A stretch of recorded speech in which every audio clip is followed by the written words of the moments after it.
Exactly, yeah. Good evening. The regular meeting of the Bellflower City Council is called to order on Monday, September 23rd, 2019 at 7 p.m. Back to open session. We are reconvening from closed session and there are no reportable action taken in the closed session. Roll call, please. Councilmember Hamada, Here. Councilmember Coops, Here. Mayor Pro Tem Garza, Here. Councilmember Dutton, Here. Mayor Santinez. Here.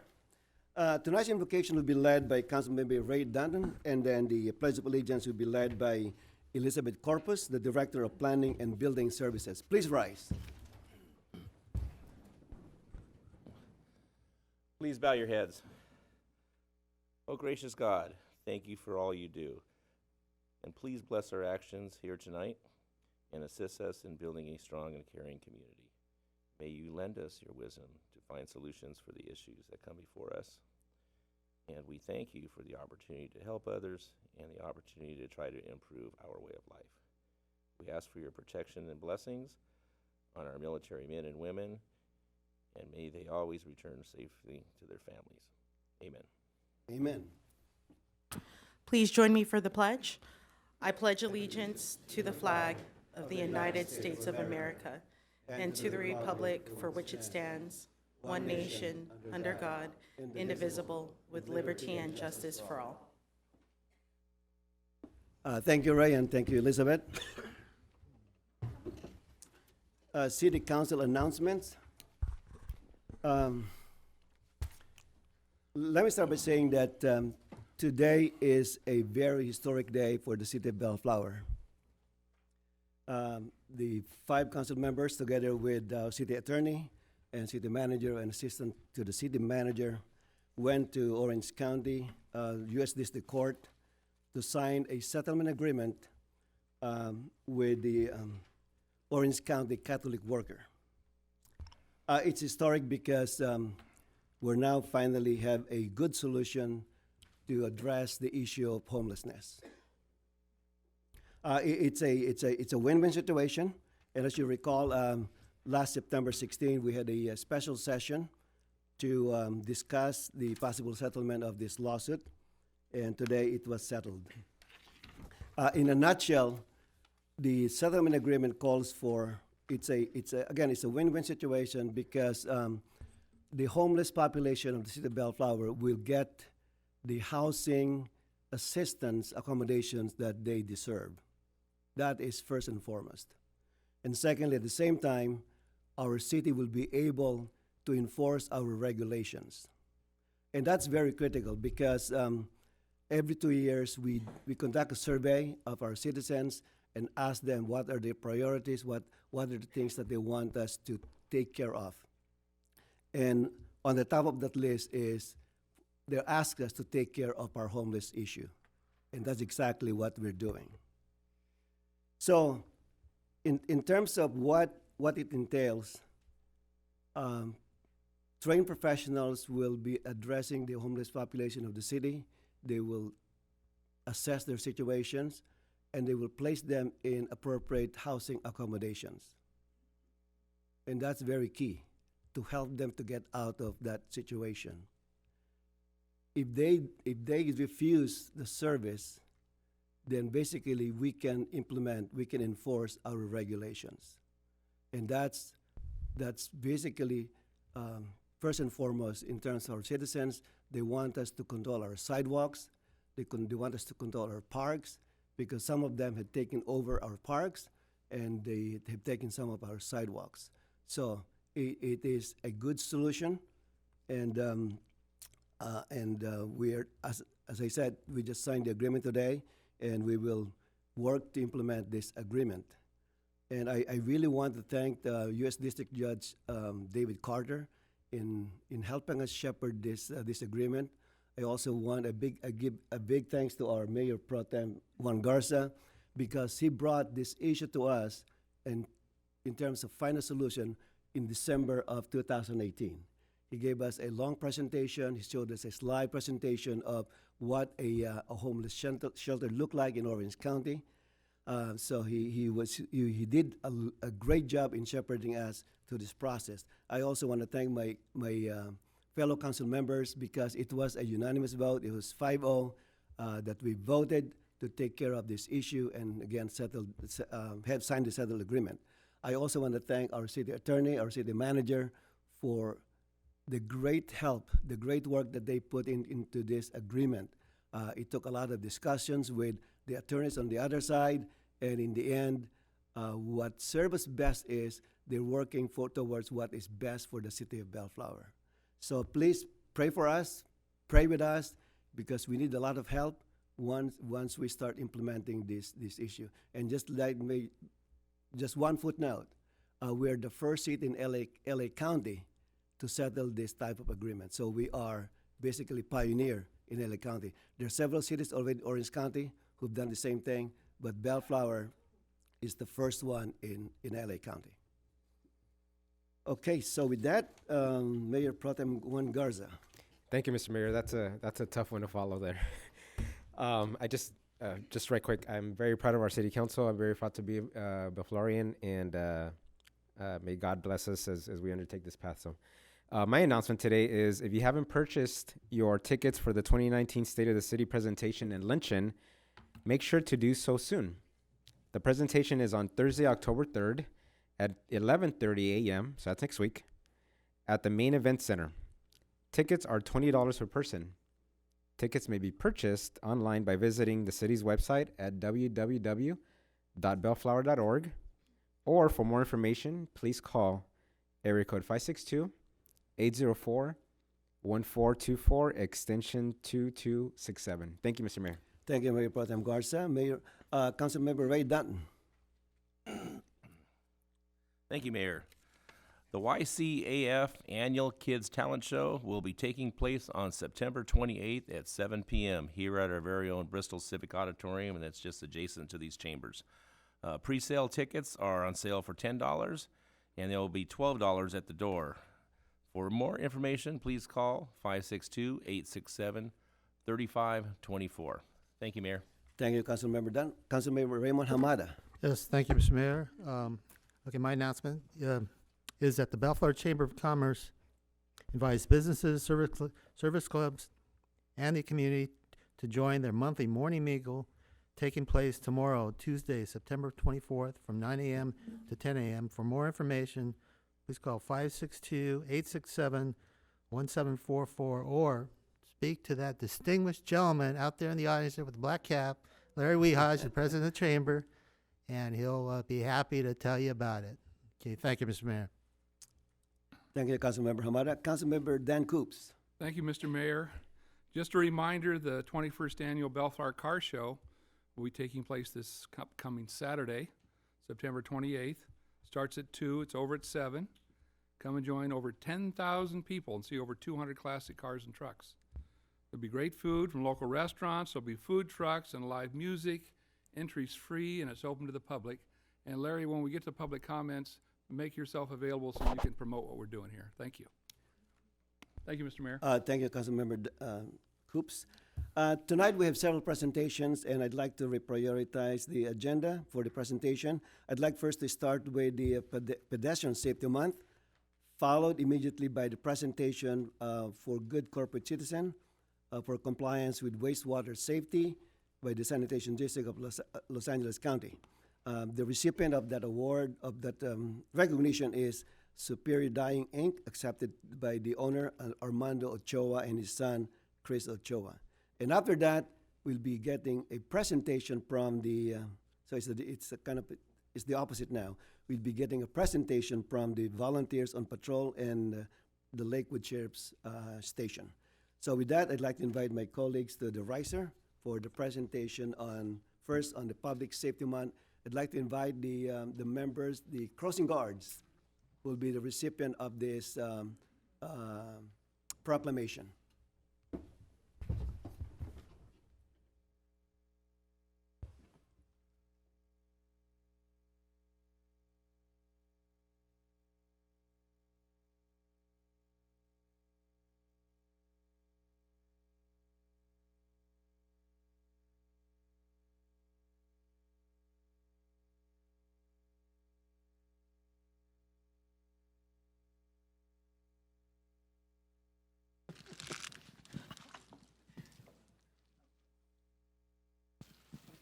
Good evening. So we get, oh, okay, you're very familiar to me. Bellflower and Alondra. That's right. With a bicycle. And he travels Alondra and then make a right on Stevens. Did you say it right? Okay. All right. Good evening, everyone. Pedestrian safety is a very important issue, and you may not know that about 1,000 pedestrians are killed every year, and over 14,000 pedestrians are injured on our roadways. So it's very critical for us to pay attention on our road when we drive. So when this proclamation came up to celebrate Pedestrian Safety Month, we knew right away who should be invited to receive this proclamation. It's the crossing guards, because they are in the forefront of public safety issue, pedestrian safety, because they take care of our school children when they cross the street. And I know that this young gentleman here, his post is Alondra and Bellflower. And you can see him with holding his stop sign and he spread his arms. And you know that when he does that, he is for the safety of our school children. So without further ado, I'd like to read this proclamation. I'll just go into the heart of this. The City of Bellflower desires to conduct a campaign during the month of September to raise awareness and to educate its residents on pedestrian safety. So please, as a reminder again, when you drive, please be very careful. Pay attention to those crossing the street or traversing the streets.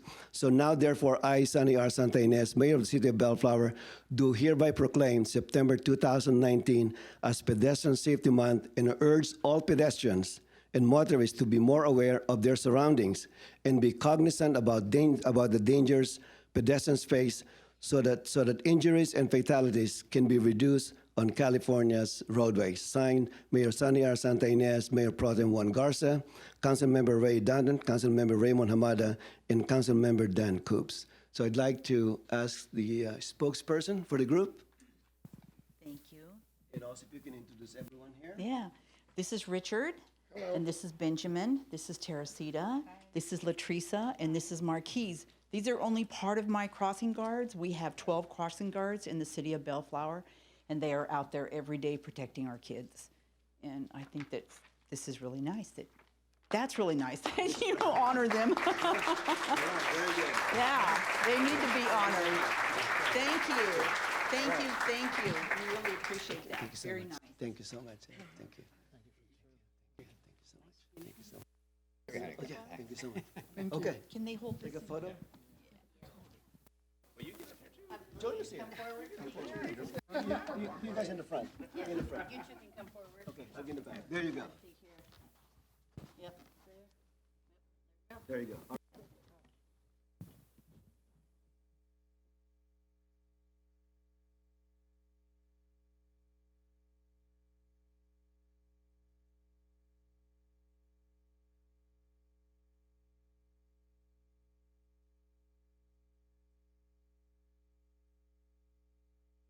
Thank you so much. Okay. Very good. Thank you. Keep up the good work. Okay. Very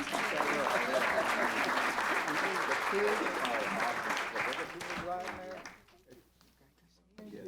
Very good. Thank you so much. All right. Good. Thank you so much. Okay. Take care. Take care. Oh, okay. There you go. Close enough. Okay.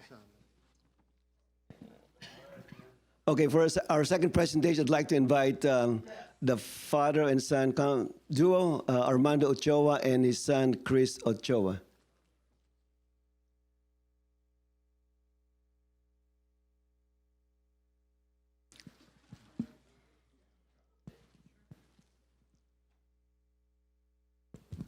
Come on up here.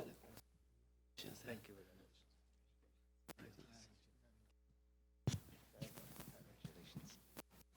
I can just imagine that when Armando got the call from the city, his first reaction, I'm just guessing, is, what did they do wrong? So I made it a point to make sure that he's recognized for their work in taking care of their water discharge. And that's very critical. The water discharge goes to our sewer system. If they don't take care of it, we all suffer because there's more work to be done by our sanitation district and things like that, and so our fees going to be more. So by taking care of their business discharge, they're helping us, all of us, in saving our costs for our water system. So with that, I'd like to present you this Certificate of Achievement presented to Superior Dyeing, Inc.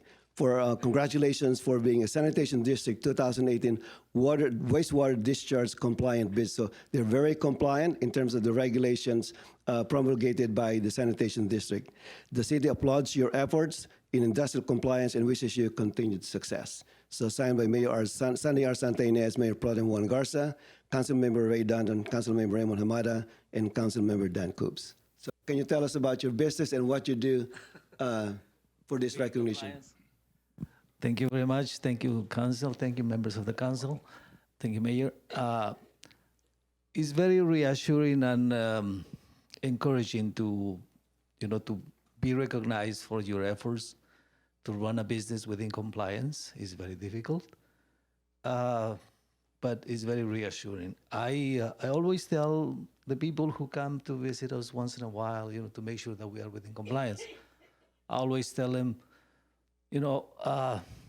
it's very difficult, but we want to be within compliance because I was the president of an environmental society for 2 years ago, so I have it within myself, to take care of the environment.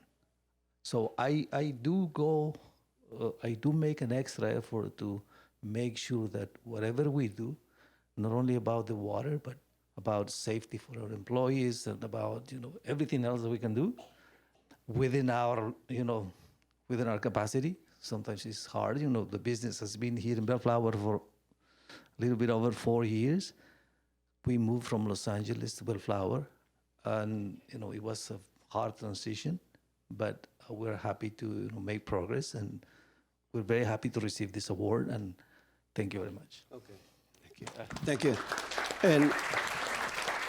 And I would say that moving from Los Angeles, I think you made the right move. Yeah, absolutely. And their business, I think you're located on the southwest of Clark and Rose. The There you city. go. All right, very good. Thank you.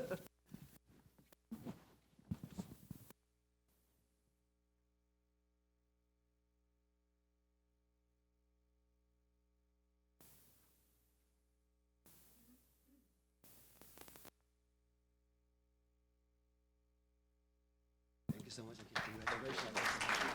Yes.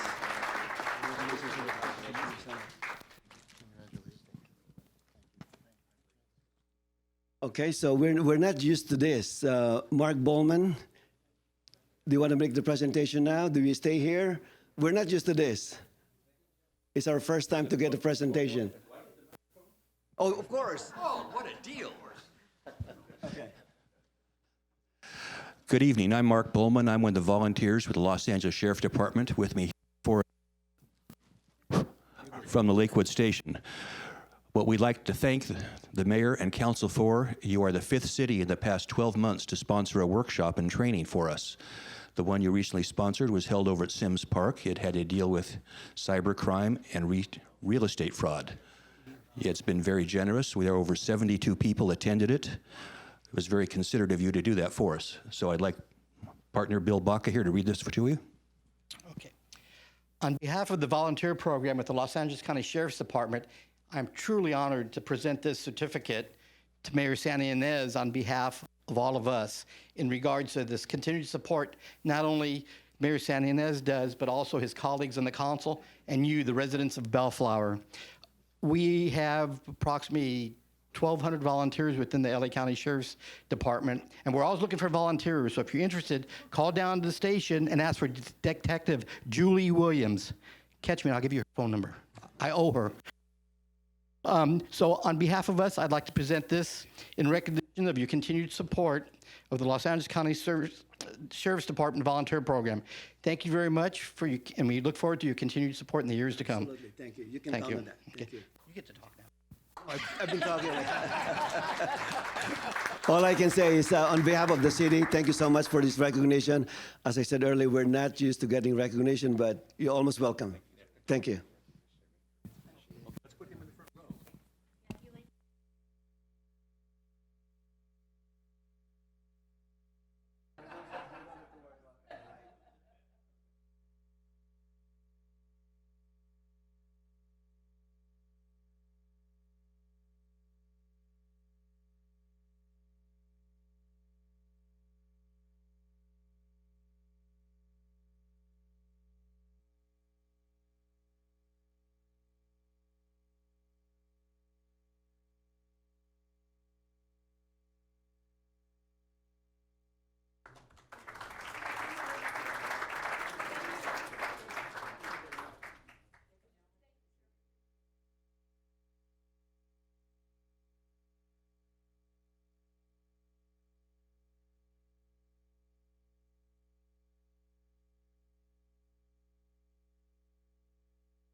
So thank you again to our crossing guards and to Armando and Chris Ochoa and to the volunteers on patrol. Thank you. The next item is an update on the potential transit-oriented development on Main and Oak Streets, to be presented by Jason Tollison from Serrano Development.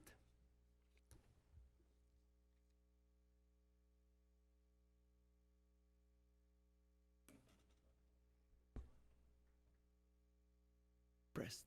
There you go. There we go. Okay. Good evening, Mayor, council members, and staff. My name is Jason Tollison from Serrano Development Group. I'm here representing 16411 Bellflower LLC to give you an update tonight on the Bellflower TOD mixed-use project on the corner of Main and Bellflower. Okay, so what I thought I'd walk through tonight for everybody's benefit is just a general update on the project status, what we've been up to since we were before you last a few months ago. I want to talk a little bit about our theater operator and an update on them, site plan and floor plans. Jason, can I interrupt for a second? Yes, sir. For the benefit of our audience, the property that we're talking about is on Main and Oak Street. Basically, that's the old Greek market. Main and Bellflower. Main and Oak. So that's the old Greek market. Correct. And then after we give you an update on some conceptual drawings we're working on with staff, an update on the naming and branding for the project. We've talked about that a little bit, and then we're here to answer any questions you may have. So just run through kind of what we've been up to and what's coming next. We signed our purchase and sale agreement and have opened escrow as of August 12th, so a little more than a month ago. So currently we're working on a laundry list of entitlement documents. We have a development agreement that we're working through some final details. We released some technical, environmental, and traffic studies that go with the environmental analysis for the site. There is a minor water board case that needs to be wrapped up for an adjacent site that has a component that affects the project site. So we're working through that. Civil engineering drawings and some technical studies. Landscape architecture has been released, and architectural drawings and elevations and rendering. So since we were here last time, kind of the whole team has been assembled and is working in the background to prepare the package that will come before you in a few months. So we're targeting December of this year to submit planning application, drawing and reports, and a development agreement that will be able to move forward with the project. And then takes about a better part of a year to get through the full-blown construction drawing and permitting process, and a couple of years to build the project, so it'll be online and complete first quarter of 2023. So I want to talk a little bit about Lemley Theaters. There's been a lot of press about this recently, and I think it's fair to discuss. I will tell you that a lot of this is confidential, so I can't get into the details because I don't know the details. The principals of the theater operating business have begun a process to engage either a joint venture or a purchaser of the business. Art house films, in the last 12 months, the box office revenues are down about 30%.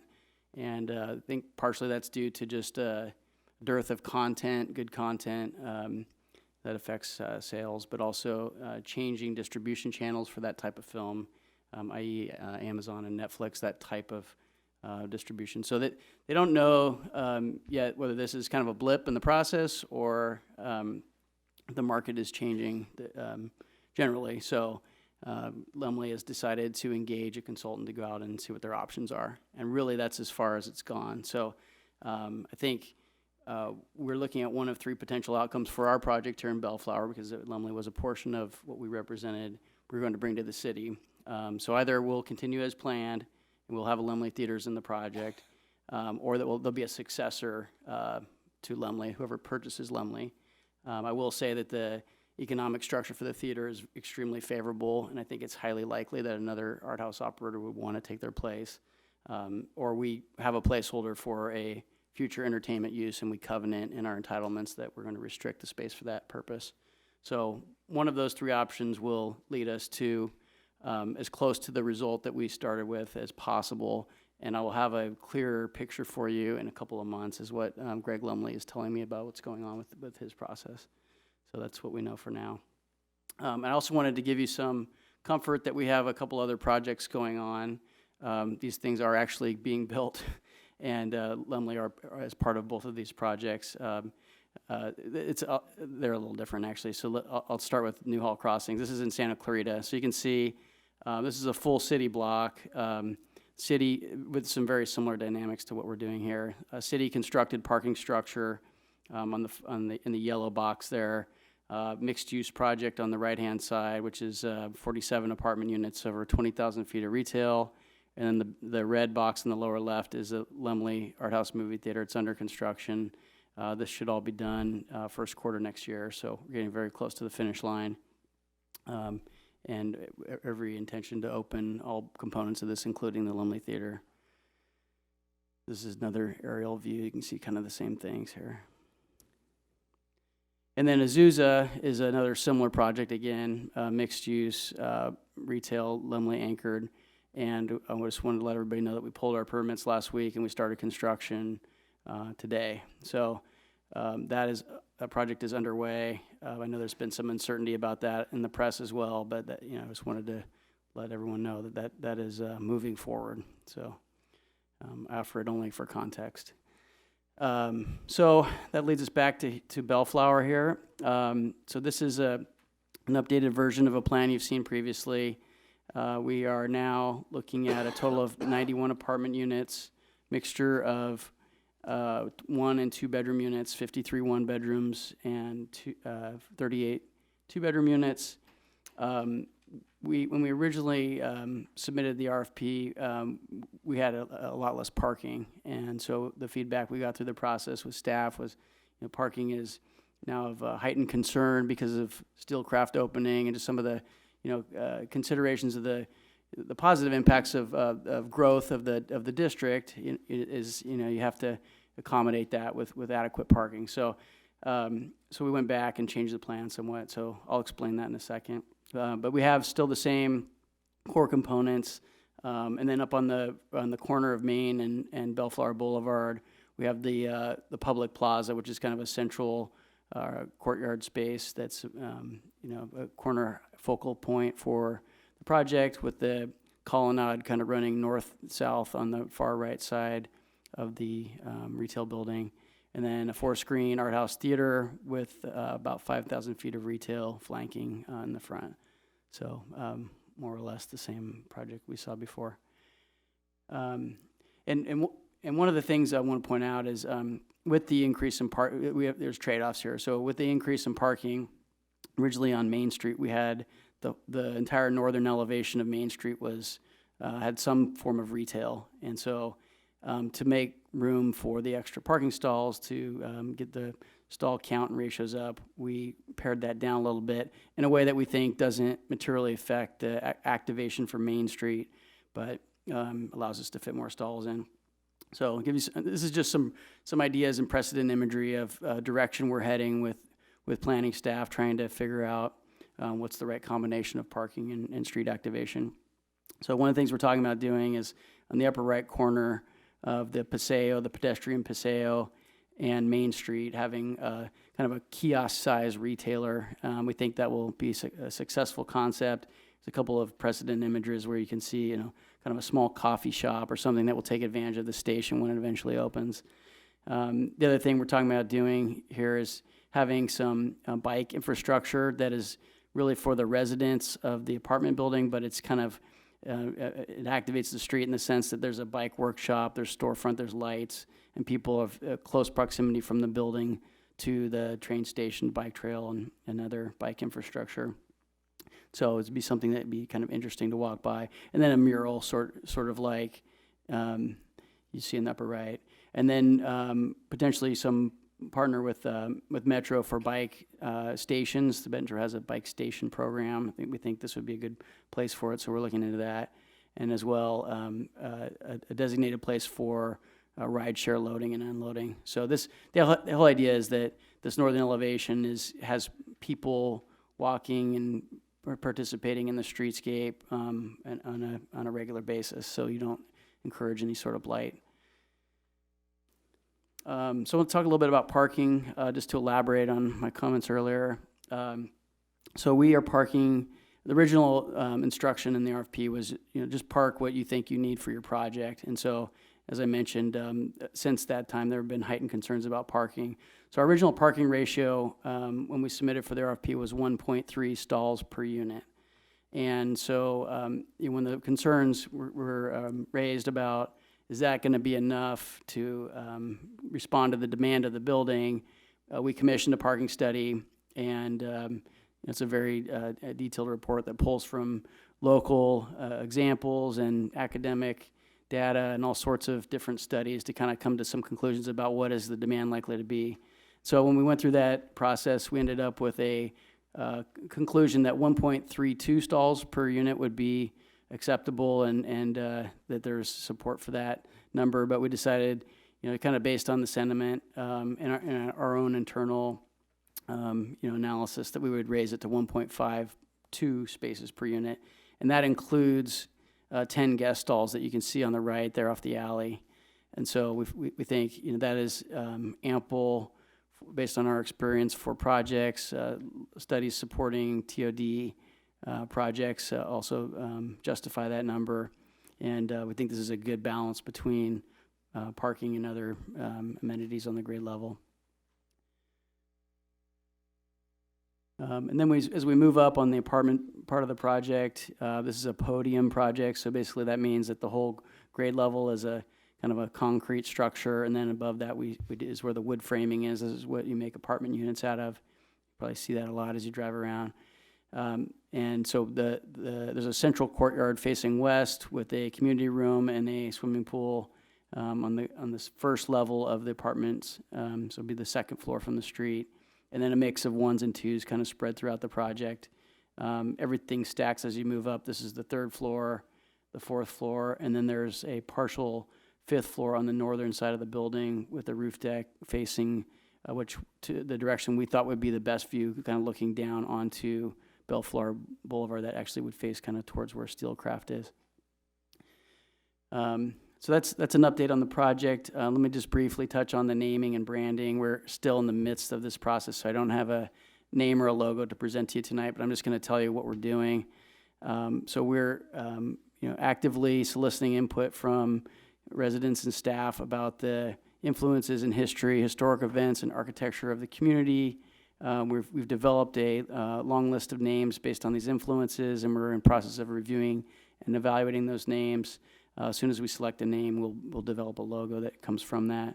The influences for the naming are floral and blooming, signifying a positive future aspiration, a touch perhaps on the Dutch and agricultural history of the town, extension of homes such as porch or yard, connection to the station, so something that gives a nod to the transit, and in making sure that we avoid any confusion with any other adjacent communities in the naming.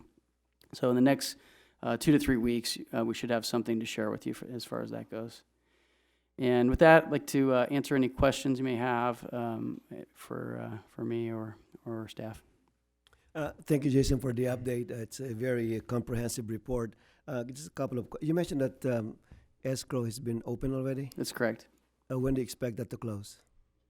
Well, we have some conditions proceeding to close, and so I think the one that was going to take the longest is the clearing of the water board case. So there's what's called a PCE plume. It's a dry cleaning solvent from an adjacent property owner that triggered a water board case, and so we believe that it is mostly mitigated and cleaned. We have a consultant who is now engaged in communicating with the water board.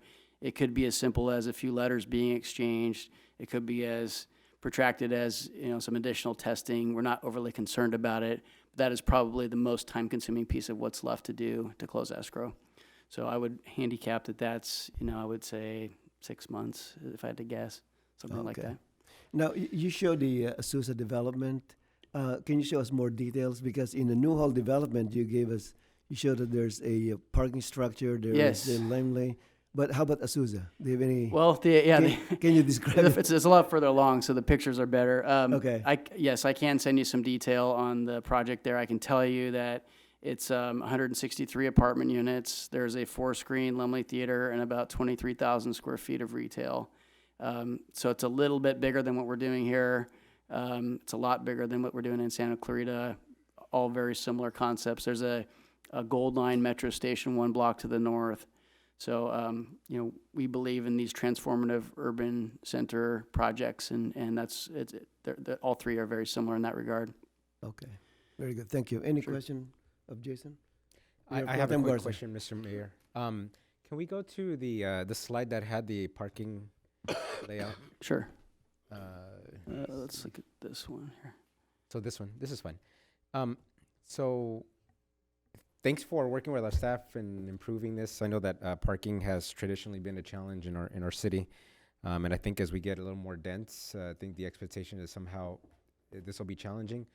I'm not sure once the rail line comes in. I don't know if that'll be the case, but I think for now, I'd rather be conservative rather than right. Agreed. So the question I have is, if for some reason in the future we end up finding out that that you have more than enough ample parking for the needs of residents in this development, to the point where you don't need as many, would there be an opportunity potentially in the future to convert that colonnade back into, there was an earlier concept of having like a walkable. Oh, it's pedestrian oriented. Yeah. Correct. Yeah. Yes. Potentially. Yes. We'd We'd prefer that. I think it makes for a nicer, experience on the street, getting from Main down to Oak. There was no way to do it and fiddle the stalls, but I think you're right. Down the road, if it's deemed that that's not needed anymore, we would certainly be interested in that. Great. That was my question. Thank you. Thank you, Mr. Mayor. Okay, thank you. Any other question? Mr. Mayor. Councilmember Coops, go ahead. So there had been talk that you may remove the existing Greek market, or you may work with it. How are you figuring that out? We are definitely keeping it and planning to work with it. We determined that the building that's there, had recently been seismically retrofitted and fits pretty well with the uses that we have. In fact, let me flip back to the site plan here, and I'll explain this a little bit better. So the theater on the far left side, the blue boxes there on the left side of the theater, those two big ones are big house auditoriums, and they require a clear height of about 15 or 16 feet. And the back half of that Greek market just happens to line up, and those things fit in there perfectly. So we're able to preserve the structure. Of course, it's going to look a lot different than it does now, but and that works for what we want to do there. And then on the colonnade, we think there's a really cool opportunity to preserve the original building facade location. We're going to make it look a lot different, but keep it in the same location, and then pull the storefront back about 10 feet, give the city a sidewalk easement so pedestrians can walk down under a covered colonnade on the far right side of the plan that you see there. So we spent a lot of time evaluating that building and making sure that it could be reused in a way that looks like it's new, so you get that, but is a little bit more efficient than tearing it down and building something similar again. You know how old that building is? I don't. I know it was a furniture, Greek market and then a furniture store before that, It's for not many that old. years. It's about 20 years, because it was totally rebuilt when. Oh, it when was they did rehabbed that, for the yeah, Greek market. yeah, yeah. The front part was. The retrofit work, yeah. Yeah, so that's not. That's one of the it's main not reasons why. 1910. That's right, yeah. It's reusable in a way that it might not have been had that not been done. So if we look at these existing buildings here, that there's a dress shop here and party supply and some other items there. And then currently there's a parking lot here. Now, what is this designation, this dark gray here? What is that going to be? That is going to be a alley, All which right. is basically, and there's a sidewalk on the far right side there that's white, but the alley has to be wide enough to allow basically cars to get through there safely. So there would be a driveway entering right there. Yep. That's Oak Street. Yep, And that would go all the way through to Main? correct. Now, if I'm shopping at one of those stores there that's on the corner, do I have access to parking on that first level, or how am I going to do that? If you're shopping at the one of the stores Yeah, on if the I'm lower at, right. I'm at the dress shop there, or if I'm at Kingdom Causes, or No, what am I going to Or the do theater. for parking? I'm in gonna one of the prepare public parking lots, structure, right. Because this area here is going to be, It's all for residents of the Okay. apartment building. And the stalls on the alley, those are guest spots for the apartments. all right. Point out the retail that we had talked about, was that It's the The- pink the- box on the far right. right here? That's yeah, all the retail that we're going to be presented with? right. We had And, talked about it on Main Street, but that went away, didn't it? okay. Oh, here we go. Yeah. So you're talking about this area up here. Right. Yeah. That's what I was referring to earlier. This is kind of a casualty of the increased parking, but we ran through several options here. Let me just flip through this so you can see them all. That's this area up here. So it won't go away entirely. We're putting it in locations where we think it makes sense. We've got a little sort of coffee shop kiosk retail here, the bike shop here, and then making this some kind of a mural on the street. So it's not like, doesn't look like the edge of a parking garage like you would see, maybe somewhere else. Okay. And this is a work in progress. So these are just some concepts. We're going to work with staff and come back to you with a fully baked design concept for this piece. How many thousand square feet was there for retail? It's 5,000 up here on Bellflower Boulevard. Right. The theater is about, I want to say about 9,000, and then this would be another maybe 800 up here on Main So Street. about 13,000? Yeah, well, this piece together is about 15, and this is, yeah, so maybe that's 16 altogether, roughly. So the pink area there on the boulevard, is that retail or is that the theater? That's retail. Let me go back to the bigger one here so you get a full view of it. Yeah, so this is all retail. And what do you picture as being the retailers? It'll then? be something that's supportive of the theater, almost probably. So restaurant, most likely. Couple or 3 restaurants. Okay. And how tall do you think this structure will be? Let me At the flip. tallest point? This structure? Yeah, or maybe the residential component? Well, here's a rendering. This is gives you an idea. I would say if you're looking at this part right here, this is going to be maybe 20 feet roughly. And then this back here now pops up another story just on this one side. So that'll be about 55 feet in the back, but just on this one elevation. The rest of it will be down at about 45. One of the reasons why personally I like the project, and I think I can speak on behalf of the other council members, is this really looks cool in the corner. Right. So I have some concerns when you're going to continue to use the old building. You make that existing building look that cool? We have to convince you that we're going to do that, yeah. Yeah, I And mean, yeah, and the design review package that comes before you in December will have lots of detail about how we're going to do that. But yes, the short answer But is that was a yes. selling point, so Yeah, you don't want yeah. to mess that up. No, we have to get past this process, and we got to convince you it's going to look good enough, and so you'll get something that you'll be happy with here. So the audience gets where this is, the fire museum is right over here across the street, and the parking garage is right over here on this corner. So this is, coming into Bellflower, that's going to be our presentation. Yeah, So really great opportunity. it's a great way to come into our city. That's all I have. Thank you, Mr. Mayor. Thank you, Councilmember Coops. Any other question for Yes, Jason? Mr. Mayor. Oh, Mr. go Mayor, ahead, yes, thank you. Councilmember Mr. Hamada. Mayor, Jason, could you go back to the site plan? Sure. Yeah, right there. Quickly, again, when your project gets going and built, Great. the remaining businesses at the corner of Oak and, again, Oak and Bellflower. guys? Oh, everybody pointing there. They've been utilizing the trash enclosure on the public lot. Have you, are you looking at any sort of joint use or helping them out, being neighborly? We are aware of that issue. We haven't gotten that far, All right, but yeah, so we're aware of that. just That needs to be keep in figured out. mind that something Yep. needs to happen. All right. Yep. Okay, thank you, Mr. Mayor. All right, thank you. Any other question? Nope. Okay. Thank you. Jason. Keep working on it, Thank you. please. All right, thank you. And bring us a very good project. All right, next item, public comments, Mr. Stewart.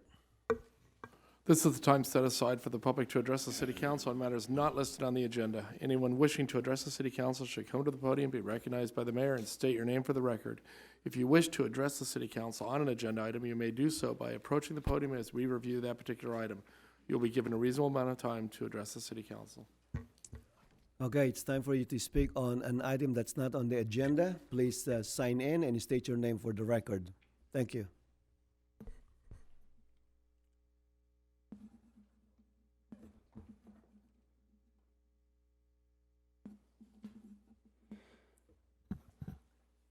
Good evening, Honorable Mayor, City Council, staff, fellow Bellflower residents. This Saturday is the Bellflower Car Show. I presently have approximately 275 cars, 41 vendors. A lot of work's gone into it. And then Mother Nature threw us a curveball with the possibility of rain. I spoke to my wife about it. She says, Larry, we're under the dome. Don't worry about it. We're going to be fine, folks. The show will go on, rain or shine. I am wearing the one and only hoodie, bank robbery hoodie. This is what the t-shirt's going to look like. Wow, nice. Very nice. There will be some extras. They'll be $20 each. I've got them in children's sizes, and I have them all the way up to 4X. So go ahead and eat. Continue to eat. You'll be fine. I do have 9 spots available. They are at what I call the Sahara Desert at the very, very, very north end. But I received a phone call from an individual who said that they had a car club, and they asked me to hold them. They might want those spots. Other than that, we're filled all of Flower, and then all the way down to Walnut, and all the way up to Flora Vista.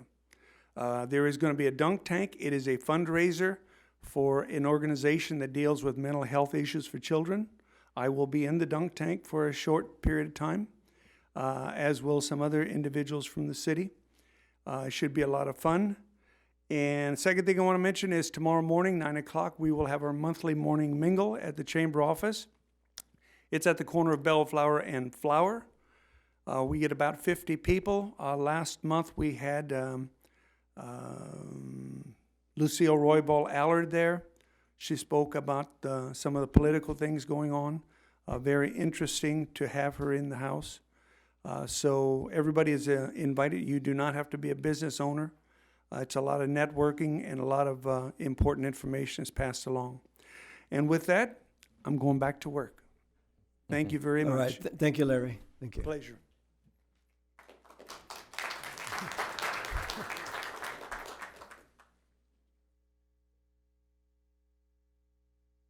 Anyone else?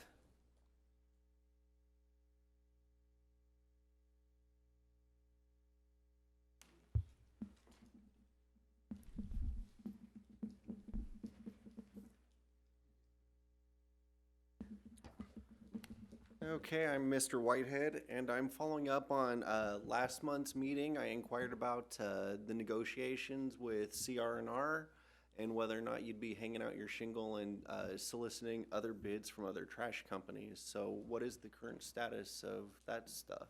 Mr. Stewart, can you give us an update on that? We met with CR&R. They have made us a proposal.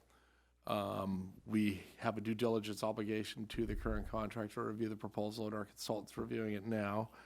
I don't know how that's all going to turn out, but I would bet that it's going to go to bid.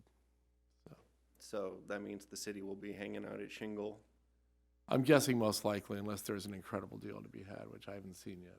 So, Okay. And then if the city hangs out at Shingle, when would that occur? the agreement expires in August of 20. There you go.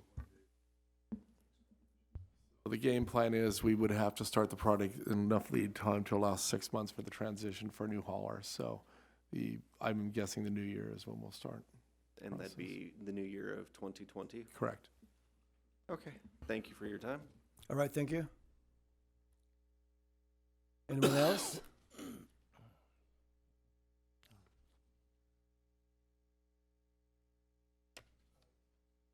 Good evening, Mayor and members of the council. I'm Josh Murray. I'm here on behalf of Clifton and Brackensick Library. We're now open. So we opened on schedule last Monday. I would like to invite everybody in the community to attend a couple of our upcoming events. So on Tuesdays between October 8th and 29th from 2 to 4 p.m., we're hosting computer basics courses. So if you're interested in learning the basics about computers, you can register for our 4-week computer basics course. And you can do that at the information desk over at the library or by calling at 562-925-5543. And I would like to invite all of the parents of the community to come to our upcoming parent-child workshops, also on Tuesdays between October 1st and 29th from 11:45 to 1 p.m. This is a free 5-week session where parents and caregivers can interact with professionals on child development. There is no registration required, but if they could sign in at the door, we'd really appreciate it. And this is for ages 0 to 3 and their adult caregivers. Thank you. All right. Are those extra flyers, John? Yes. All I right, brought very them. good. Perfect. Thank you. Thank you. Mr. Mayor, Right, as he's walking away, and I'm fine. Can I just make just a general comment? So I saw the gentleman at Steelcraft. I think it was last week or a week and a half ago. It was great seeing him. There was a group of librarians, I think, that were in our city for a meeting or some sort of gathering or something. It was quite a bit of them. Mm. And the reason I'm sharing this is it was great to see people from outside our city that are frequenting our downtown or businesses. And so I wanted to thank you for hosting that group of librarians here. Again, it was a lot of them, but it's not the only event that's happened like that because of the Maine and having the increased incidences of events happening at the Maine. We're having that happen more and more. So we appreciate the opportunity of Bellflower hosting events like yours. And so we thank you. So thank you, Mr. Mayor. Thank you.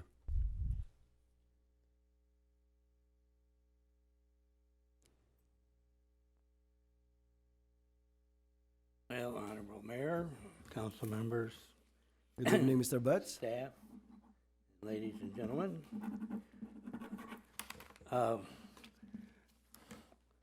Sonny, I wish you'd speak up a little closer to that mic or something, because I was standing out in the hallway and it's hard hearing you. Okay. Can you hear me now? Yeah, I can hear you now. There you go. Thank you. Plus, I've had a couple people ask me about the audio part here in the chambers that they watch on television, and they're having a hard time. Maybe the acoustics need to be looked at again. But my main thing here tonight is Union Bank. As you know, I've been beating on this for over 2 years. And it's just dragging out on this parking lot. All because of somebody wanting a dumb sign and all this other nonsense. Mr. Del Longo, when are we going to bring that item to the council? we're going to try to bring that item to the council at the next meeting or the first meeting in October. You'll have your chance to see it all there. We'll address the entire issue next council meeting. Okay, I thank you. It's only been 24 months. Well, we're gonna get it right this time. I hope so. I'm tired of running into people over there. I mean, literally. Well, you get a smaller truck. I tried that. Now, the other thing is, everything's moving along pretty good here. With the Aldi market here, it's a shame you couldn't find another food chain that's more comparable because they're high-end and it's not gonna cut it. It's a shame we can't get one down on the other end of town or somehow to rope in Stater Brothers to come back. Well, I don't want to pay $10 when I can pay $5. But no, it's a shame that we lost Stater Brothers because that was an excellent meat market and everything. But what happened happened. There's nothing we can do about it at the present, I guess. The homeless, I know you're trying to do something, so I'm not going to beat on that. Even though I've got I got my tenant across the street on your city bench for the last 2.5 years that actually owns that now, I think. And a lot of people are just irritated because of, well, it's on the news, the defecation, the needles, and everything all over the place. And I don't blame Mr. any- Batts, you were not here when I made the announcement about the settlement agreement. No. Okay, so But, that's a big thing, so you missed that part. right. But the big thing too, I could have missed it, but I haven't been missing it for 2 years. We're getting more homeless in this town than we ever had. And it's easy to see, especially if you're riding around. Now, the one thing that I tried to bring up at one time was there's actually 3 deals of homeless. There's the ones that either can't afford the apartment anymore or lost their home. Then there's the other avenue of you got some that are mentally not stable, let's say, to a certain degree. Could be part of it drugs, could be part of it emotions. Then you got the flat out druggie. But when we chased everybody out of the parks, from parking there and feeling secure, living in their vehicle, because they can't afford nothing else, that was a big mistake. Because now you just moved them out into the city streets to throw everything around. I only suggested that time that if we put up some trash cans there, an outside porta potty, and you tell these people, if you abuse it, you're going to go out. We're going to throw you out. But everybody goes the opposite direction. You've got to look at things in 3 facets. You can't just throw them out there and just figure everything's fine. But that's the items I wanted to talk about. And the other thing, I wasn't here at your last meeting, but I know you were talking about extending the timeline for these cannabis shops, which I hope you did. I don't know if you did or not, but I would like to see you go from, I think they're at 7 o'clock or 8 o'clock up to 9 o'clock to keep them open. And it's only feasible because now, as you know, what's coming down the pike is you can ship this stuff across state lines. So you need to give the ones you've sold this thing to, in order to generate your money, give them a little more footage, a little more avenue to it. 2 hours difference isn't nothing. When you got Long Beach at 9 o'clock, there's some place somebody told me it was 10 o'clock even. But you need to look at it and actually do something because this pot thing is coming to an end. It's all going to go over to your pharmaceuticals and your tobacco companies. That's who's going to own it all. And that's what I said in the beginning 3 years ago on this thing. You get in, get your money, and then find some other avenue. So you're going to need to really move this thing. And I would try to open it up that way. Give the guy a fighting chance. If he wants to open up at 6 in the morning, look at how many liquor stores, or not liquor stores, beer joints are open at 6 in the morning. If the guy wants a beer, he's gonna go in there and get it. But basically, 7 or 8 o'clock in the morning till at least 9 at night, I think that's really fair game for the guy to make a buck. So I would like to see you at least consider it. Thank you very much. Thank you. Anyone else? Okay, moving on to item 11A. Mr. Stewart.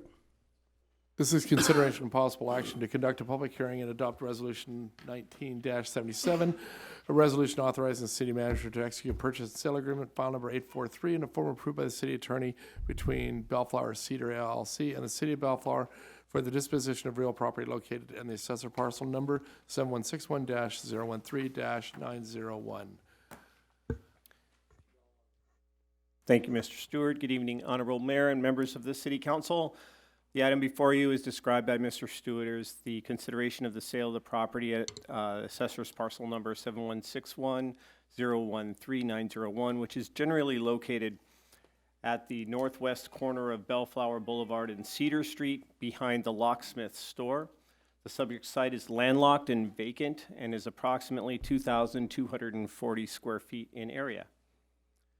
On July 24th, 2019, staff received a letter of intent from Azure Development regarding the purchase of the subject property for inclusion in the coming shopping center development at the northeast corner of Bellflower Boulevard and Cedar Street.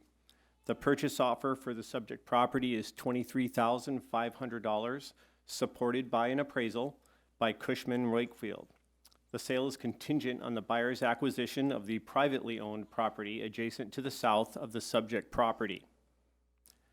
Staff is recommending the City Council open the public hearing, take testimonial and documentary evidence, and after considering the evidence, adopt Resolution 19-77, or alternatively, discuss and take other action related to this item. That concludes my report, my brief report. And staff and representative from the buyer are available to answer any questions. Mr. Dole, just for the benefit of our audience, so the sale is contingent upon the buyers, upon the Bellflower Center acquiring this property here. Correct. Right. If they don't buy this, then we don't sell the city's property here. Yes. Okay. And then the other question I have is, what's the relationship between Azure Development and Bellflower Cedar LLC? It's similar to how Serrano and 16411 LLC are. The LLC is the development entity for the project. Okay, very good. Thank you. Any question of Mr. De La Longa? All right. Move is we there a open the motion? public hearing. Second. Motion by Councilmember Danton, seconded by Mayor Pro Tem Garza to open the public hearing. Well, we'd like to invite the potential buyer. She spent time coming here. Good evening. I'm happy to be here. My name is Vanessa Delgado. I am the manager for Bellflower Cedar LLC. So as described, we are the developer of the Bellflower Shopping Center. We're excited to get that started and would love to actually create more parking if we can acquire these additional parcels. Happy to answer any questions. One question. How close are you in being able to buy that adjacent property? We are in escrow. In escrow, okay. So very close. You know, I don't count But we anything until it's done, so that's all I can say. Well, you open escrow already, so that's a good step. It's a step. Very good. Any question of Ms. Delgado? No. Okay, thank you so much for coming. Is there a motion to close the public hearing? Yeah, not seeing anybody, Mayor. Move we close the public hearing. I'll second that. Motion by Councilmember Danton, seconded by Councilmember Hamada to close the public hearing without objection. That will be the order. Hey, Mayor, I'd like to make a motion to adopt resolution number 19-77, a resolution authorizing the city manager to execute purchase and sale agreement of file number 843 in a form of an approved by the city attorney between Bellflower, Cedar LLC, and the city of Bellflower. I'll second that. For the disposition of real property at the assessor parcel number 7161-013-00-901. I'll second that. Motion by Councilmember Danton, seconded by Mayor Pro Tem Garza for the City Council Bellflower to adopt resolution number 19-77. Roll call, please. Councilmember Hamada? Aye. Councilmember Coops? Aye. Mayor Pro Tem Garza? Yes. Councilmember Dutton, Aye. Mayor Santenaz. Aye. Item 11B, Mr. Stewart. This is consideration possible action to conduct a public hearing to consider a negative declaration, a general plan amendment, a zone change, a TOD specific plan, and zoning ordinance text amendment, and 2, adopt resolution 19-80, a resolution adopting negative declaration number ND 19-01, and approving general plan amendment case number GPA 19-02 to amend the land use designations of specified parcels within the TOD SP area to MU mixed use applicant is the city of Bellflower, and 3, to read by title only and waive further reading, introduce ordinance number 1378, an ordinance adopting a zone change case number ZC 19-02 to amend zoning designations of specified parcels within the TOD SP area, and 2, specific plan number 8, the downtown specific transit oriented development specific plan TOD SP. B, specific plan number 8, to establish regulations for properties located within a half-mile radius around the future light rail transit station, and C, zoning ordinance text amendment case number ZOTA 19-02 to amend Title 17 zoning of the Bellflower Municipal Code by moving and renumbering Chapter 17.61, 17.62, 17.63, and 17.74, and 17.75 to corresponding chapters in specific plan number 8. Applicant is the city of Bellflower. Again, Ms. Corpus is here for the staff report. Wait, Okay, thank you. oh, what? Yes. Councilmember Dutton. Mayor, I need to recuse myself from item 11B to have an owner property within 500 feet. Okay, anyone else? Yes, Mr. Mayor. Councilmember Coops. I have several properties within 500 feet of this project, so I need to recuse myself as well for the same reason.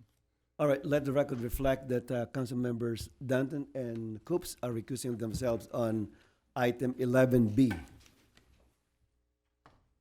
Wow, we have a big contingent here. Good Yes, we evening. do. Good evening. Good evening, Honorable Mayor, members of the City Council. Tonight's item is regarding the downtown Bellflower Station Area Specific Plan. To provide some background of how we got here and our specific plan, the city was awarded a transit-oriented development, for short, we call it TOD, planning grant from Metro in 2015. The grant enables the city to align the goals for the downtown area with future benefits of the West Artesia Santa Ana Branch Transit Corridor. The West Artesia Santa Ana Branch Corridor connects several southeast Los Angeles County cities, such as Bellflower, Paramount, Artesia, and Cerritos, and several more, to downtown LA via a future light rail line. Shortly after the city was awarded a grant from Metro, we entered into an agreement with PlaceWorks, a planning consultant agency, to prepare a specific plan. The purpose of the specific plan is to guide and regulate future land use and development around the future light rail station and the surrounding areas.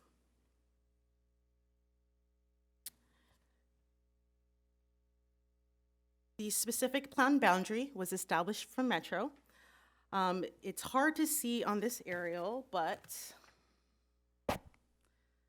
this yellow star here is the location of the future Bellflower station as part of the West Santa Ana branch line. The study area is a half-mile radius surrounding this future station area.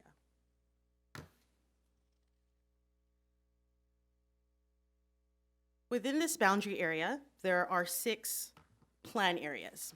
I will note that within these 6 areas, 3 of them are existing overlays that consist of the Bellflower Village Overlay North and the Bellflower Village Overlay, and also the Bellflower Alondra Mixed-Use Corridor. So those 3 existing overlays that are already within this area will all be consolidated and incorporated into this plan. And for reference, that's Area 3, which is shown in red, Area 1, which is shown in purple, and Area 4, which is shown in blue in the slide above.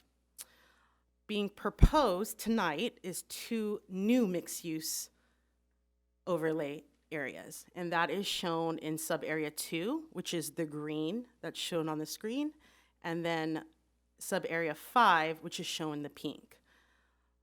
Plan area 6 is all of the existing zoning.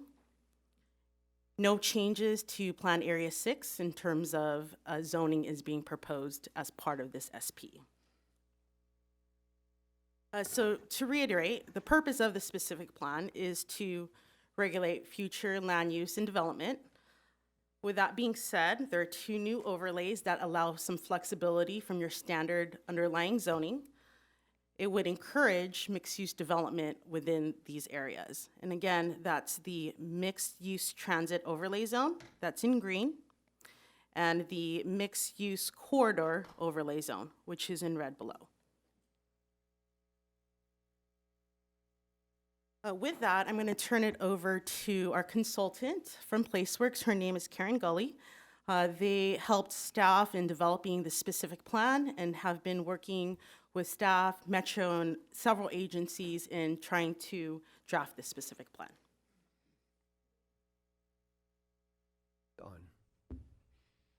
Good evening, Mayor, members of the council. It's a pleasure to be here tonight. Long last, we have a draft document for you. I've been asked to give you a high-level summary of this document. Be happy to answer any questions in detail. I'll try really hard to keep it at a high level.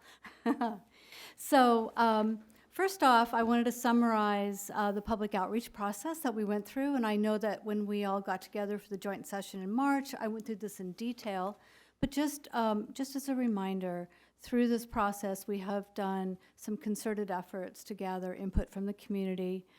We had some initial pop-up events with the food trucks and Flicks, Street Fest. We shared information during that time on the future station, conducted a series of surveys. The online survey resulted in 170 residents and business owners providing their input on how they would potentially use the future transit station, where they'd like to go, what kinds of uses they'd like to see around it and within the downtown, kind of what's missing in their minds. We also conducted interviews with the City Council and other stakeholders, and finally we had our study session in March. So the specific plan is organized around 7 or 8 chapters. I can't necessarily recall a lot of content related to that, but essentially we have it starts off with a vision statement.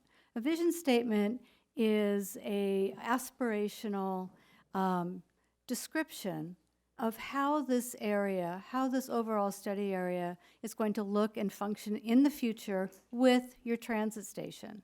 And it's exciting to think about how the coming of this station is really going to change the dynamics in the downtown. You're going to have commuters coming in the morning and in the evening, using that transit station, accessing other services, and the retail in the downtown. And you'll be providing this wonderful benefit to your community and the ability to access other locations within the metro area. There will be a new market for future development, and you're already starting to see that now. So we've got the vision statement, and then overall I will say that there are a series of objectives that we worked from in crafting the details of this plan. We wanted a plan for the high-quality transit itself and the transit supporting environment, the idea of boosting the economy and rediscovering the downtown, and ways to do that from a land use and incentive standpoint and urban design standpoint, and the encouraging of additional public improvements.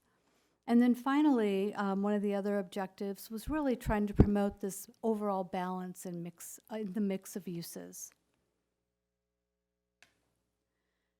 So the land use plan changes, as Elizabeth mentioned, are really focused on 2 areas, and that is the area adjacent to the planned future transit station, as well as along Flowers Street.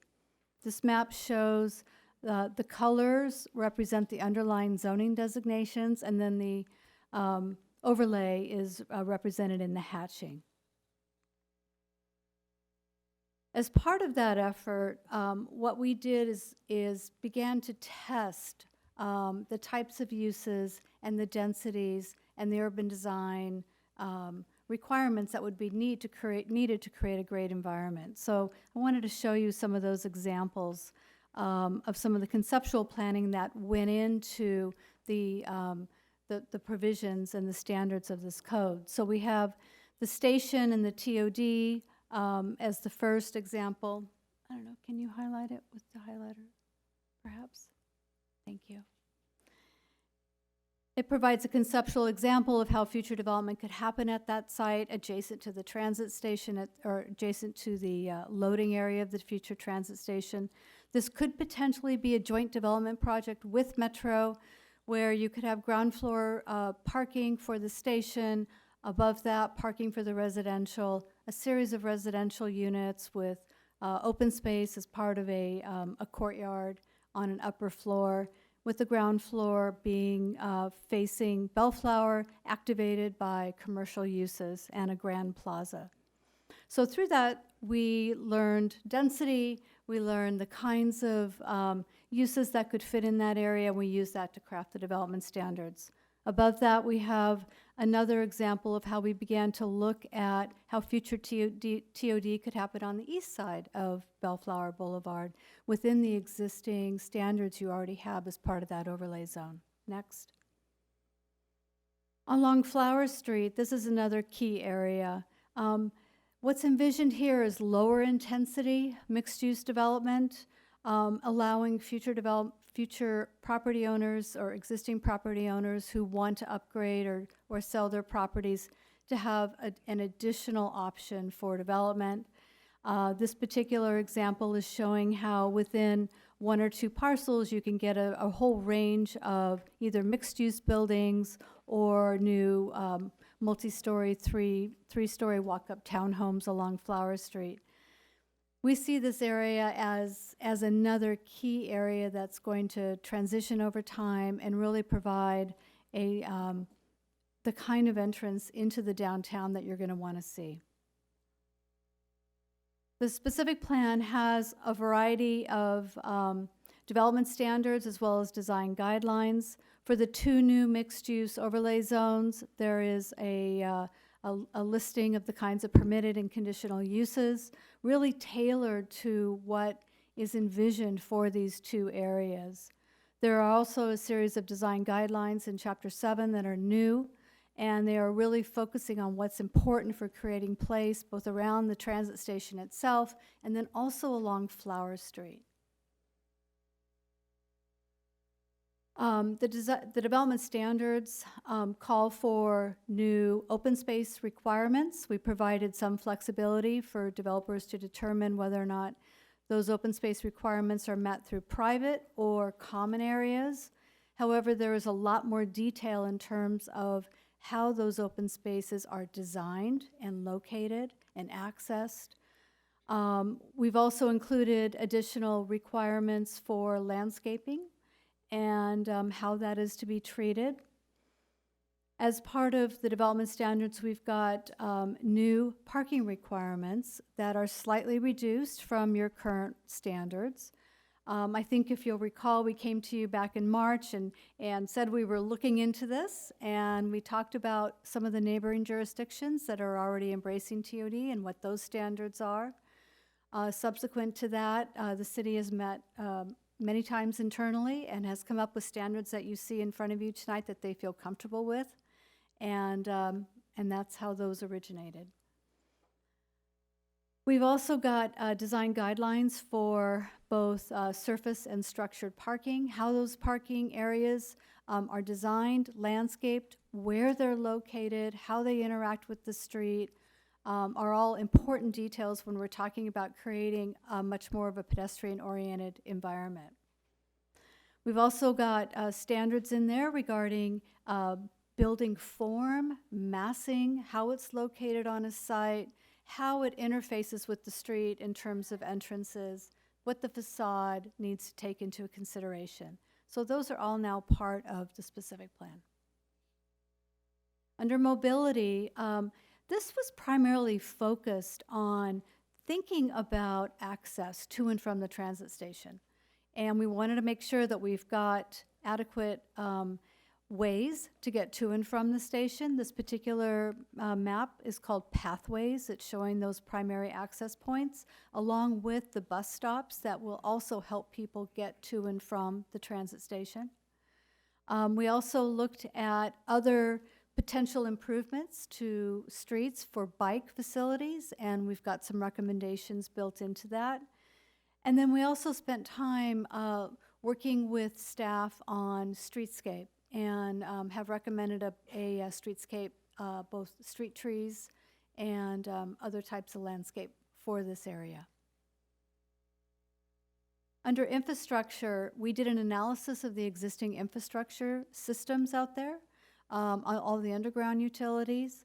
And then what we also did was take a look at potential future sustainability treatments to the extent that you begin to improve streets or make repairs or upgrades, ways to begin to deal with water treatment within a street system itself. So these are simply options, both within the public realm, and then we've got additional options for private developers. Okay, and I'll finish up the remaining slides. So incorporated in the TOD-SP is the Administration and Implementation Plan. That is basically the section that carries out this vision of the specific plan. If any new projects are proposed within any of the 2 new mixed-use areas, that project approval would fall under the authority of the director, which would be myself, unless specifically referred to the Planning Commission or the City Council. Decisions made by the director are also appealable to the City Council. Also incorporated in this section are amendments to the TOD in the future. This chapter allows for some amendments to occur, and then also allows for some flexibility from the development standards that are currently in the TOD-SP. This section also provides a summary of grant opportunities, which would allow us to seek funding to help promote the specific plan and to help further the vision of the specific plan.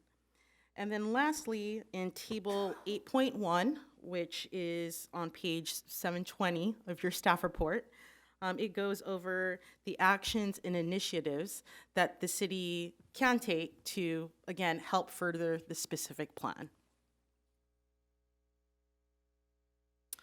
And lastly, we did receive some comments back from Metro.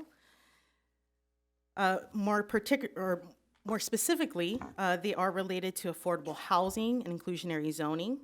There's a request to consider a higher density in the R3 zone. There's also a request that the city require Metro review for all projects within 100 feet of the Metro right-of-way. Those comments are provided on your desk this evening. Unfortunately, they weren't included in the report, but you do have them this evening. I will note that the comments that are provided from Metro are not incorporated in the specific plan. With that, that concludes our presentation. Just to clarify, there's no specific project that is being proposed with this specific plan.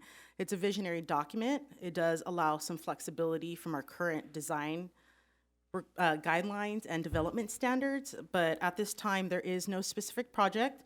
This document would help guide any new projects that come forward under the 2 mixed-use overlay zones.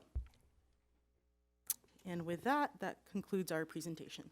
Well, thank you so much for this very extensive report. And the other thing also is I really want to thank you and your staff for working on this project. It's been very laborious project, but I think you came up with a very good outcome. I'm just kind of curious in terms of the audience here. How many of you came about this item 11B tonight? Okay, that's a good indication because over the weekend I received a couple of phone calls already. So I want to clarify a few things, and please help me on this. Can you go back to the first few slides? Because one of the first concerns raised by a couple of callers these are different callers, is that they live, let me see the area. the First few slides? yeah. For the, Can you go back one more? I think one more? there's. Okay. I think this one is good. This one's good. So somewhere in this area, this is Clark, right? This is Clark. Carl, sorry if I laser your eye. Okay. So this is Clark, right? That's correct, yes. Okay. And I believe this is probably Ardmore, and this is Bellflower Boulevard, right? That's correct. Okay. So their concern is, will this affect their zoning? Yes and no. So Okay. it does affect their zoning because in the two new overlay areas, which is only the green and the red that are hatched above, this allows them the flexibility to have a mixed-use type of development on the property. If they chose not to do that, that's fine. They would just have to develop per the underlying zone standards. So for example, if there is a R3 zone property, if a resident wanted to develop under the standard R3 zones, they're able to do that. If they wanted to do a mixed-use development, they're able to utilize the flexibility of the specific plan to develop that. If they want to. If they want to, if Otherwise, they choose. they can use the old standards. That's correct. Okay. So So go back again to the previous slide, because I think this is very critical. Because right now, we already have overlay zones, right? We have this overlay zone here, this is Bellflower Village, Bellflower Village North, and this is the Bellflower Alondra mixed use. Okay, so those are existing already. that's correct. So my understanding here is the change affecting BAMO, which is the Bellflower Alondra mixed use zone, is that a portion of that will be carved out to make it a mixed use transit oriented zone. That's correct. Which is this. Yes. Okay? And then the other change is this, the mixed-use corridor overlay zone, this part here. That is correct. Other than these two, there is no change proposed by this specific plan. That's so correct. what you're doing is you're basically consolidating all these specific plans into a specific plan number 8, which is a TOD-oriented development. Did I capture that? You did great, yes. Okay, very good. So I just want to assure the audience here, he was not here, the person who called me, that if you have an existing home in this area, you will not be affected by this TOD. Okay? So your home is safe. We will not, you will not condemn your home. That was the concern, that it will be changed into a mixed-use unit. So that's not the case.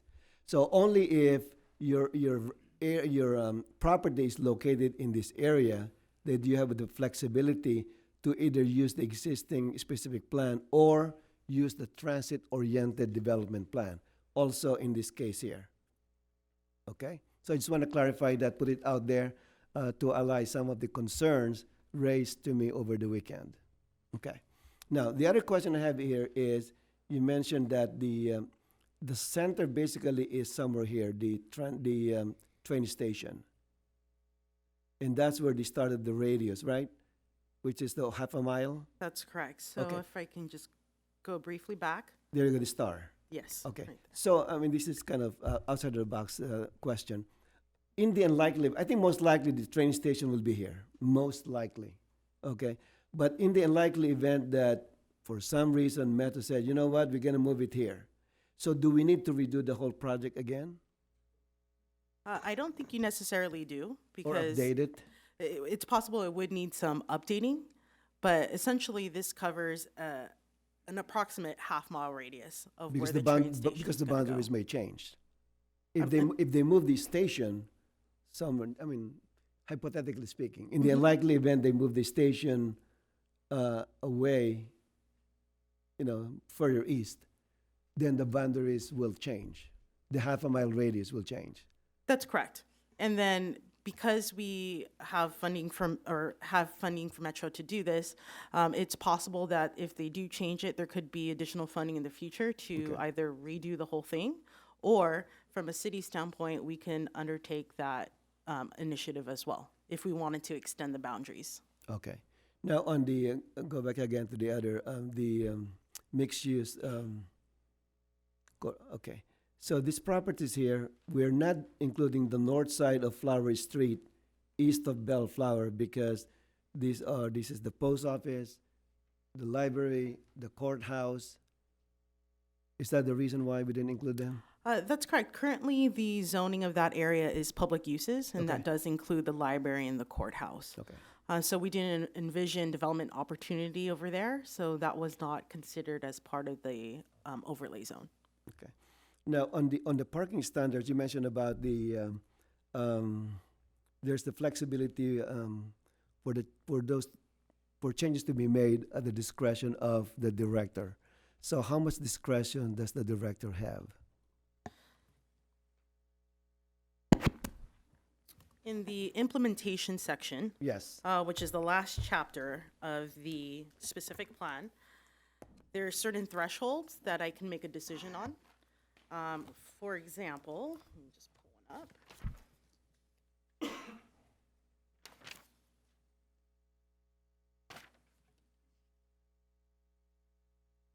So let's on page 476.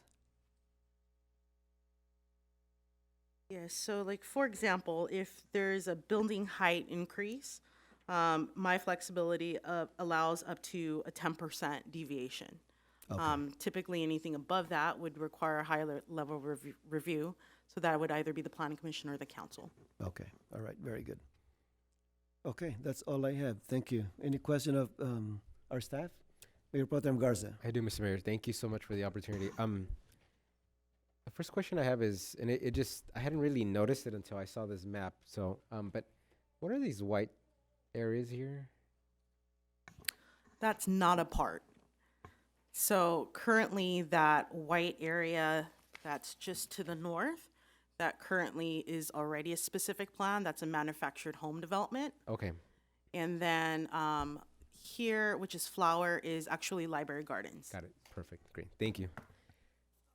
So to piggyback on what the mayor said, just to confirm, so if we have residents that live in this area or this area, they're not gonna get a high rise next to their house. I'm sorry, which Like area? like an area like in this. If in the middle, no. Like for area 6, a large portion on the west side. If it's in the middle, no. If it was adjacent to possibly the pink area, Yeah. then there is a possibility there could be a higher level density development there. Okay, perfect. I just wanted to just clarify that these changes aren't gonna make those changes in case if there's any fears of that. Okay. The questions that I have are, I don't have many on this one. I think to the mayor's point, I think it was done pretty exhaustively, this project or this effort. On the environmental clearance, is there a reason why we did a neg deck and not a full EIR? Yes, we did an initial study in a neg deck. There is no physical project, so there's no sticks going up. And as such, we thought that a negative declaration was appropriate. Individual projects that come forward, so future projects that are being proposed would have to be looked on an individual CEQA basis. Okay, great. Thank you. That Can you answers- explain neg deck for the audience? And negative declaration, sorry, there's different levels in the environmental process and different findings. So, thank you, Mr. Mayor. The other question I have is regarding the specific plan versus the Bellflower Municipal Code. I understand that there's elements that that this specific plan is not going to be included in our municipal code, and then there's elements currently in the municipal code that are going to be integrated into the specific plan, and they're kind of mutually exclusive. I'm new to that element. Can you clarify and explain how that process works? Sure. So the specific plan is several hundred pages. So it's not being included as actual text in the Bellflower Municipal Code, but you still are adopting it by resolution and ordinance. It's still a regulatory document, so all of the development standards, design guidelines, and such would be still in effect. The overlay areas that are currently in the code, they are simply being removed from the BMC and being incorporated into the specific plan because they are within the study area. That is simply a removal and incorporating it into the TOD. That also helps with some housekeeping and to clean up the code, Because the specific plan area is large and it incorporates several overlay areas, we thought it best to be included in one document. Perfect. And any future developers or residents interested in the elements of the specific plan, if they go onto our website, they'll be able to see all those elements and guidelines and everything, correct? That's correct, and we'll have it available at the front counter as well. Okay, perfect. Thank you. Thanks, staff. Thank you, Mr. Mayor. Thank you, Mayor Pro Tem Garza. Councilmember Hamada. Yes, thank you, Mr. Mayor. Hopefully quickly as possible. Again, thank you, Karen, for coming back with the more thorough document and again, trying to address everything. There's a lot of stuff always. Just maybe also for the benefit of the audience, this 1/2 mile radius. Is that industry standard, or is that being dictated by Metro? Is that based on studies that's walkable? So 'Cause that's about 10 blocks. I would 10, 15 blocks, maybe. So a half mile equates to about a 10-minute walk. That's the industry rules, or industry standard, I should say. A quarter mile is about a 5-minute walk. Quarter mile is the most intense TOD area. That's where you're going to probably get the most people utilizing transit. But then within the half mile, people are still, it's still convenient to walk. So that's why they focus on those boundaries. All right. It's possible. Yeah. When you did your analysis of the radius and the walkability, and definitely there will be people that aren't going to be able to do it in 10 minutes. Did you also study the current city's shuttle system and the bus system that Yes. may help? I know you had an exhibit on there, the pathway exhibit. Yeah. And that one Central Street, is that Maine that came across from there was a pathway? Yes, that is Was Maine. that Maine? Yes, it is. And is that being presented as both from a vehicular and pedestrian focus from that? It's They'll go right limited. to it? Yeah, I mean, it's considered an important street because it'll have direct access into the city's parking structure and then Yeah. ultimately. It's a narrow street. Exactly. So that's why we worked with Public Works to see if there were any new improvements that could happen, but it's Sure. just so tight. Oh, well, yeah. Yeah. I used to live on Main Yeah. many years ago. And it's one of those streets where, if cars are parked on both sides, which is really Exactly. permitted, it's not a two-way street anymore. So, but I just want to ensure that there's thought into how, people are going to be getting to the station. I know that we've been talking about, a lot of stuff in town about trying to get our bus system to as close as possible to what people need to take it to. And I know one, and this is something else in the city, but getting to the train station for the Green Line. The closest stop is about at least a quarter mile, maybe farther. It's not a direct stop. Right across the street, hop out, and get on the train. You're gonna spend that extra time, but.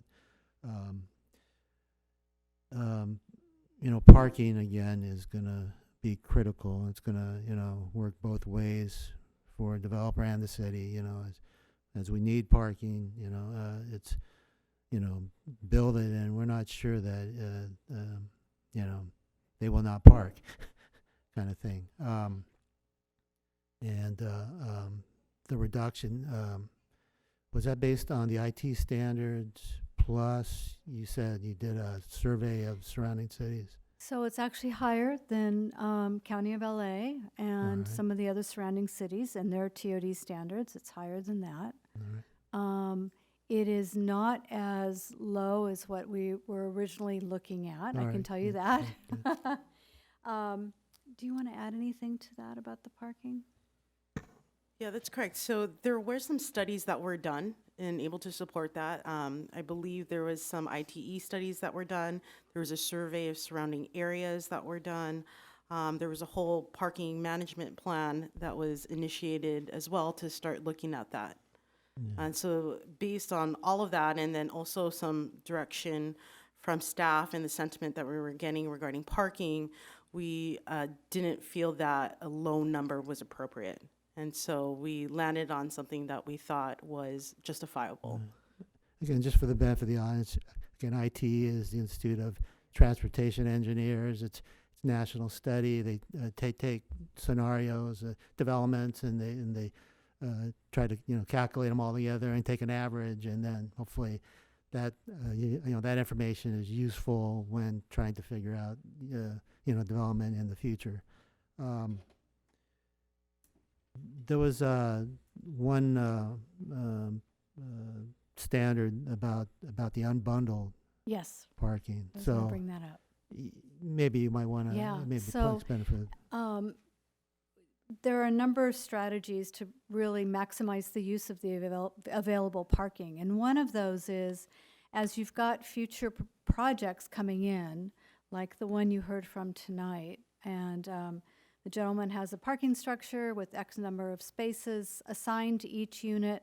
One of the strategies would be to say you can unbundle that parking from the residential unit itself. So the parking is there and available, but if a family has found a way to get around with only one car instead of two, but they have two spaces assigned to them, they have the option of perhaps just only paying for the one space. And so that's what that means. And that can allow people to only have to pay for what they truly need. Metro's comments that were placed on our desk. Looks like Metro wants more teeth in our language. They want the more shalls versus the should and maybes. How does staff, so far, how's staff taking that? We thought our draft was fine. We didn't recommend Metro's comments in your specific plan, and so therefore it wasn't incorporated. The way we looked at it is we thought what's best for Bellflower.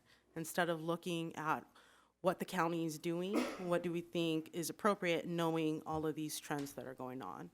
And so respectfully, we did have some conversations with Metro. We do not recommend that they be incorporated in the specific plan. All right, okay, thank you. When you did the environmental analysis, and there was a comment earlier about potentially an existing development next to a higher development, and was shade is shade reviewed within the aesthetics? Is that where you've covered it? That would normally happen at a project level. Yeah, typically, with but subsequent just in general, so environmental. we're- Yes, yeah, there is just an in- aesthetic. since you presented the Yes, neg deck, so. yes, if that is an issue. Just a few more, Mr. Mayor, thank you. Go ahead. It's a big document. I know. Yeah, people, I don't. It's again, almost 600 pages, yeah, by the people- way. if people, we're trying to get through this, and thank you for your patience. But not that many more. Again, I thought it was a thorough document. Some great ideas from a standpoint of future development and design and just the tough ones are always going to be the parking and get that circulation traffic kind of stuff and again, we are excited about the future of the rail going through Bellflower. So it's going to bring a lot of good things, and yes, people are going to have to maybe deal with some of the concerns too. So, but I think I caught it all. Just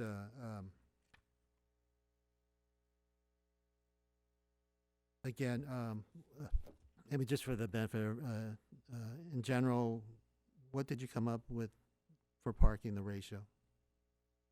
Just so everybody. It's similar hear to that. the TOD project that was just presented Yes, to around you. the 1.5 roughly. Not necessarily. It's based on bedrooms. Oh yeah, okay. So it's, if I recall, it's one parking space per bedroom, and then there was a guest ratio of, I believe, 0.15. So very similar to the development that was presented tonight. All right. Okay. All right, thank you, Mr. Mayor. If I find any of those other ones, possibly I will. Sure. come back Okay, later. thank you. Thank you. Just on the side, something really, something caught my attention here on page 479.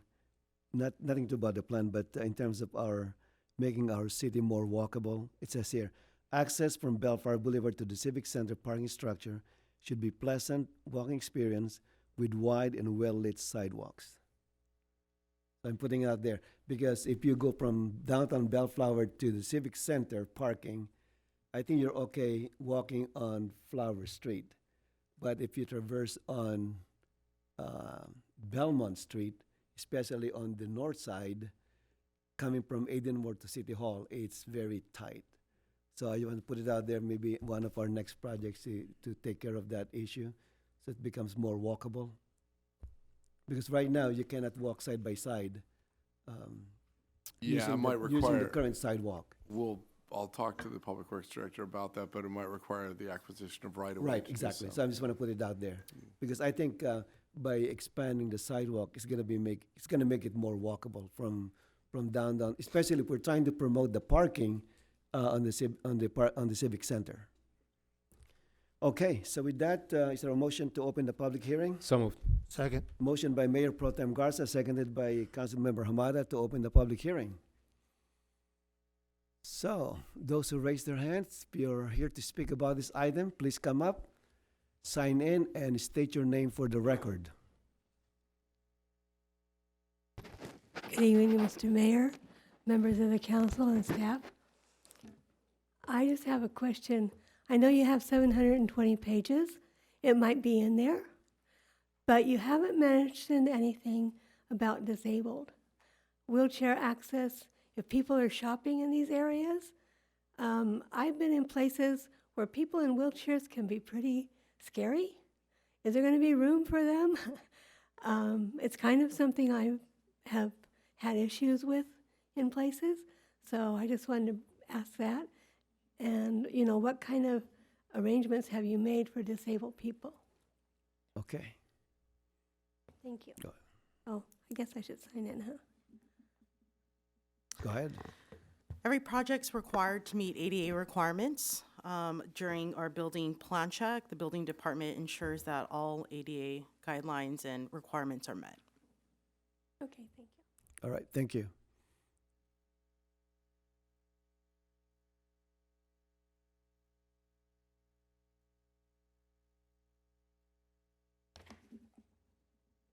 Hello, my name is Lorene Duke.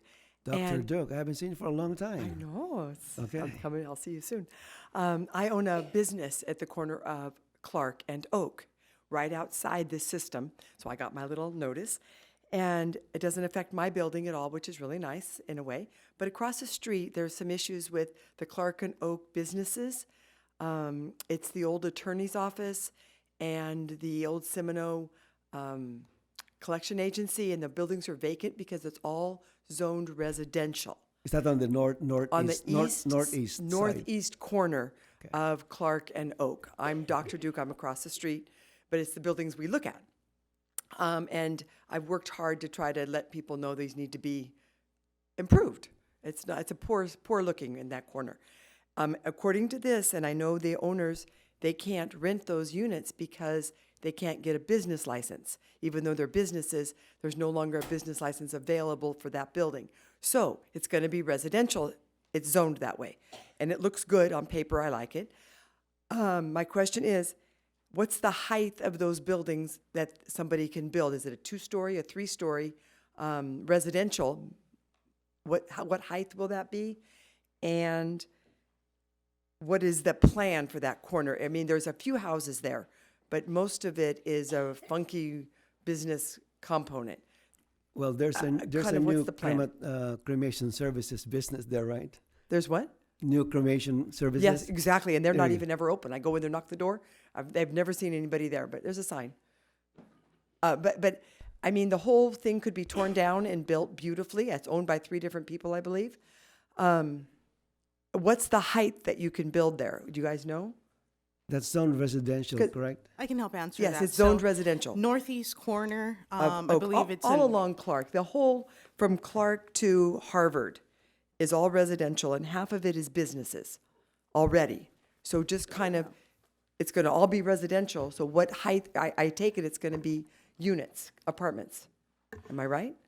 So the area in question that you're talking about, that's the Plan Area 6. There's no changes in that area. Right. So as it currently is, the zoning is R2. That's the medium density residential zone. It does allow for, Rose double checking, but it does allow for, I believe, 2.5 stories, Okay.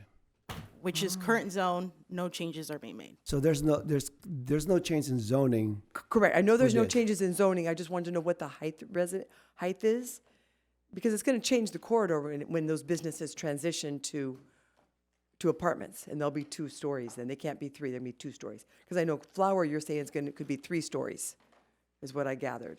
So that's what I was asking. Okay. Okay. 2.5 stories. Thank you. All right, thank you. Anyone else? Don't be shy. Hi, good evening, Mayor, Councilman. Good evening. My name is Janitzio Navarez, and my parents live in the area where you guys are rezoning. I think if you guys could go back to the zone area, it's the green zone, and I just want to confirm that's the correct area. Or the transit-oriented development, Yeah, under Bellflower. mixed-use transit development.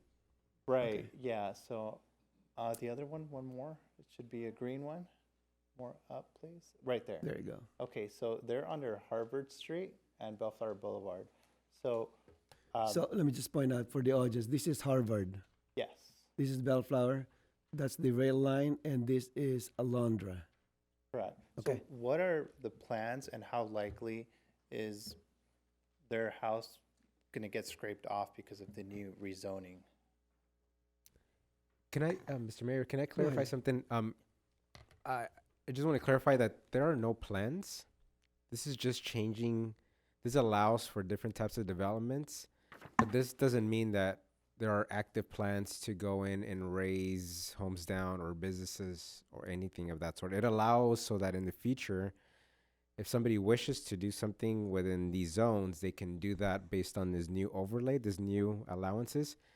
But there are no active plans at this point in time to do any projects in these zones. Okay. So we're just kind of laying the foundation for the future for somebody to be able to come and do them by right in these areas. Does that make sense? Yeah. Okay. It makes sense. I just don't want to put the impression that we're somehow displacing people with this effort. We're not. So Okay, because yeah, that's what I was okay. concerned about. Let me just piggyback. As I mentioned in the opening part of this, there's no plan to take over any property.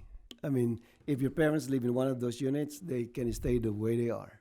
But the only risk there is if this plan is approved, if your parents live in one of these areas here, and then the next door property owner wants to develop using this specific plan, then it might be more intense.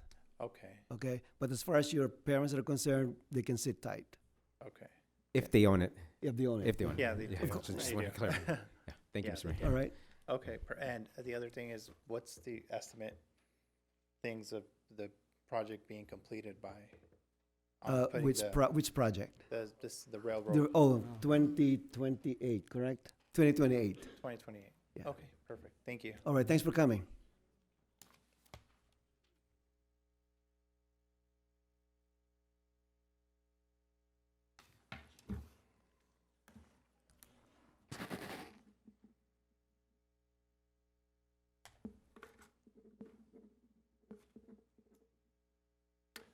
Mayor, council, staff, thank you for your time. Good evening. Going back to what the last gentleman was saying, you pretty much answered the question about homeowners who are in that green area section. Just to clarify, you made a statement where you said if additional folks in that area decide to make more, improve their property, I lost you when you said things may get a little intense. Yeah, because Can for you example, please let's say, expand on that? for example, let's say you own a property on this corner here, okay, and you just want to sit tight on it, and then there's another parcel here, and in the parcel the owner wants to build more housing, they can take advantage of this new specific plan and make it more intensive, so they can build more. Okay. Okay. But as far as your property is concerned, if you own this, you're okay. And so what are we looking and looking at the vision of Bellflower being so close to the TOD, to the station, 2028, all that? What would the city envision that green area, multiple residential with retail on the bottom, because it is mixed use? So what are we talking about in Okay, terms so of us? I will let the Karen, layperson? because that was part of her presentation. Yes, so it does allow for residential, either in a standalone configuration or mixed use, meaning residential above retail or standalone residential. Office is also allowed there, and other kinds of commercial serving uses. Okay. Mm-hmm. Good, so it's pretty much open to. Yes. Okay. And last item, seeing the increase in population, volume, what are the security in terms of law enforcement, security? We've seen all these things in the news. I know we're currently serviced by a LA County Sheriff, Lakewood Department also. They do a good job, but we're going to have some challenges with more cars, more people, things going on day and night now. So in terms It's not of just a sleepy town that goes to sleep at 10 Well, o'clock. we'd like to have more sheriff's patrol, so, but we're gonna be working on that. Okay, and that's in the Okay. plans. Okay. All right. All right, Mayor, thanks for coming. Go Sorry, ahead. Mr. Mayor, sir, I want, I mean, just some, maybe add some more to the response from staff in regards to this green area. You know, this is one area that maybe if one would say, you know, changing the character of our current, you know, city, because it's right at the heart of the, you know, transit, the main transit, the rail line. Correct. So this is where it's going to be intense, as you wanted to know, and the density is ups to, I believe, 100. between, I mean, right now the R3 is 22 the acre, Elizabeth max, and then for this area, the green area, there's a minimum of 40 dwelling units per acre to a max of 100. And the stories, the building heights, stories is minimum 3, max 7. So that's why I asked things about shade and other things too. Right. So again, as my colleagues mentioned, there's not a project before us, so we don't know if there will be one. You know, and again, the other gentleman who wanted to make sure that his parents' property was going to be protected, or make sure that it's just not outright, you know, taken and raised. It's likely to take some, you know, consolidation of property, and if there's a lot of individual, it's probably not going to be it's not going to meet those maxes very likely, you know. So it's how the developing world out there is going to work it. So instead of fearing eminent domain, I should be embracing the opportunity and be part of something more than just a single family house or if you own duplex or property out there, whatnot. Yeah, maybe. yeah. Now's the time. All right. All right, Okay. thank you. If I could just make Go one ahead. comment related to the gentleman. So the line is coming, right? The rail line is coming. Yes. There's a lot of benefits that the line brings. So, but there's a comment that you made that I want to make sure that that the audience doesn't that I clarify. Not for you, but just for the purpose of the audience, and that is that the line is coming. These changes that in the zones that we're proposing tonight or we're considering tonight, I want to assure everybody that these proposed changes are very small in the grander scheme of our city. I would hate for our city to think that somehow we're transforming completely from border to border because of this line. The intent of these efforts is to balance the quality of life that we have in our city right now, right? Where you live in a residential area, that you continue to enjoy that, right? It's not, I can only speak for myself, but that's not my objective as a council member, is to completely transform the city. That's not the case. It really is to maintain the quality of life that we have in your individual neighborhoods. But because of the line, these areas, because they're so close to the line, we're proposing these changes. But again, they're very concentrated in one area of our city. It's not dispersed throughout our city. So I hope that makes sense. In your case, you would be potentially in a position where you could take advantage of these opportunities, right? That maybe other people in other parts of the city would like to take advantage of, but they're not being considered at this point in time. But it really is up to you as a homeowner, whether if you want to take advantage of the opportunities or not. You don't have to, right? But so I just want to clarify, we're not here to change the city. We're taking advantage of an opportunity that this line brings within this specific area, and it limited to these areas as of now. So does that make sense? Yeah. Great. Tone down. Yeah. Great. Yeah. Thank you. Thank you, Mr. Mayor. All right, thank you. Thank you.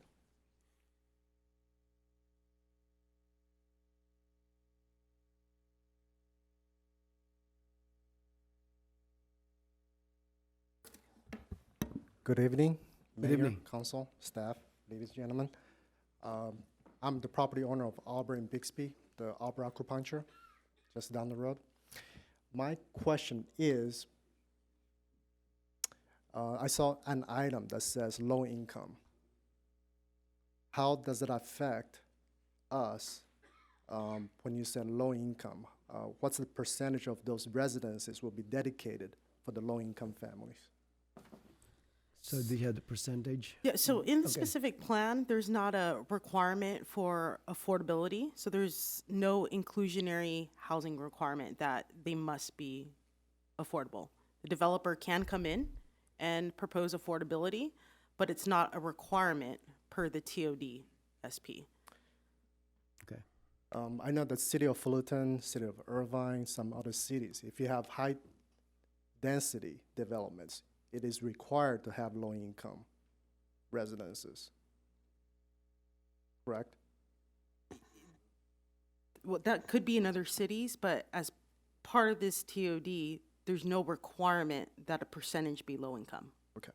So it's really up to the developer if they were to propose a market rate project, or if they wanted to come forward with some affordability requirements, they could as well. There's also some provisions in the state law that if they provide so many affordable units, there's a density bonus that they could get. It is project by project, yes. And it's not a Yes. requirement, it's an incentive. Yes. Right, it's an incentive. Okay, so let's say that the pink zone, Mhm. it could be that there's a percentage of those residences will be dedicated to low income, maybe. Depending on the developer. We can't Depending on the speculate on developer. that. We don't know, right? We don't know. We Yeah. don't know. Yeah. We're not requiring it as part of this. Oh, I see. You're not requiring that. Just like what the director said, if the developer comes and they want to be more intensive in terms of development, Mhm. then they may have to put in more low cost housing as an incentive, but Okay. not a requirement. It's very clear. It's not a requirement. Okay, it's not a requirement. Another thing is with the high density, we will have more traffic in terms of vehicles. What's being addressed to maintain speed on Flower right now? There are a lot of vehicles speeding up down the road. How are we gonna make them slower? Well, we're gonna send the traffic cops to write tickets. It's one thing. But But be careful what you ask for, you know. Oh, no, I'm all for it, believe me. Because the pathways, right? People speed a lot in the city of Bellflower. I just wish that people would be able to slow down, right? Are those issues going to be worked on as well later on? It's an ongoing issue that we address in the whole city. Okay. And in fact, I think we are having a consultant to do some kind of study, some kind of traffic calming devices. Wonderful. Okay? Okay, wonderful. So, Okay, thank you. Mr. Mayor, if I can just go ahead. piggyback on just a little bit of what he asked about the requirement for low-income housing. So again, to reiterate, there's nothing that we're doing tonight that's within this packet says that anybody that wishes to take advantage of these opportunities in these zones has to have that. That's not included in here. Okay. It could happen depending on The the developers. developer wants it, but there's nothing in here. The other thing I wanted to reiterate, and please staff, correct me if I'm wrong, and you as well, Mayor, because you represent us on SCAG, but each city, there's some of the cities that you mentioned before. I don't know how much they have in terms of like a low income versus middle income and high income in terms of housing stock. But in our city, to my knowledge, we already meet the requirements of low income housing in terms of what the state requires of our city, correct? Like in terms of RENA? Yes, as of right now, yes. As of right now. We have a compliant housing element that would allow for the amount of affordable housing that SCAG is requiring. Great. So every city has an assigned number that they're supposed to have in terms of low income housing. So in some cities that you mentioned, that may not be the case, and that's why they may have requirements. And I'm saying may because I don't know what you've read. They may have that requirement because they need to satisfy that need. In the case of Bellflower, we don't have that challenge. We provide enough housing for different levels of income in society in the city of Bellflower. So Great. we don't need to make that a requirement to meet our requirements. So. Great. Thank you. Thank you. All right, thank you for coming. Anyone else coming up? Mr. Mayor, are there no more? Oh, there- sorry, geez. there's one. I think we have more speakers, I think. They're just kind of testing the waters. I mean, as she comes up, Mr. Mayor, just maybe we'll wait and see about the next round for the housing element. The RENA numbers are being determined. Don't scare them. Yeah, well, I'm not gonna leave it at that. All things being equal. Good evening, Mayor and Council. Good evening. Mayor Pro Tem pointed out the two little white spots, and it's my understanding that those, since they've already have a specific plan, your specific plan cannot overrule the existing specific plan, correct? That is correct. So for the not apart, which is located here, there's already a specific plan in place and the development has been built. So that is not proposed to be changed. And then for this portion here, it is currently the library gardens as public open space. And we did not include this in the overlay as an opportunity for mixed-use development in hopes that the existing public open space would be preserved. Okay. So I live in the first white area, which is on the map that we were sent as residents, says NA, non-applicable. So it's called Palm Vista. They're manufactured homes. It is a horrendous place to live. The specific plan that was developed 14 years ago is not enforced or implemented in any way. So my question to the council and the mayors are, this specific plan that they're proposing for the railway, it has rules and regulations and stipulations. If those aren't followed, who enforces those? I mean, so it won't turn into a place like where I live. Well, we have a variety of tools. Of course, we have the code enforcement. We can. There's something else. We're talking about two different things here. We're talking about quality of construction versus the enforcement of the specific plan and the density therein. And I think that, I know Jim and his staff have been working on this for some time now. And the answer is probably not related to the city. The answer is probably related to the developers of the project on that. And that's No, but in terms of her question, first of all, we're going to have the development standards. Yeah. Then they're going to go to the permitting process. Correct. So all those things. And then once those units are built and then they're not being followed, then we can go to code enforcement. Right. Um, Except this falls into a mobile home park. Yes. No, what I'm saying is the new Yeah. development. In terms Right, of they- mobile home park, that's a separate issue. Well, we have the maintenance issue. It's inspected by the state rather than a code enforcement issue that's enforced by the city. No, her question is about the new development, not the mobile home park. I think her question might be about the condition of her current living condition, right? Yes, sir. Yeah, that's what I Yes, thought. Are you questioning, I thought your question is, Yeah. once these are built, what will the city do if these are not complied with? So what's happened up there in that site is that it was built as designed, but subsequent to the construction of that site, it's fallen into disrepair. And the city doesn't have any leverage or mechanism to affect any repairs on that site. That falls under a state inspection process is what's happening now. So that's my my dilemma is if a specific plan was proposed to the city and adopted by the city for Palm Vista, the little white area. This specific plan also is presented and proposed to the city. And since it's a metro line, it becomes out of your jurisdiction because it's part of the metro line. Oh, I So, see what yeah. you're saying. Improvement of an existing mobile home park with Okay. manufactured housing.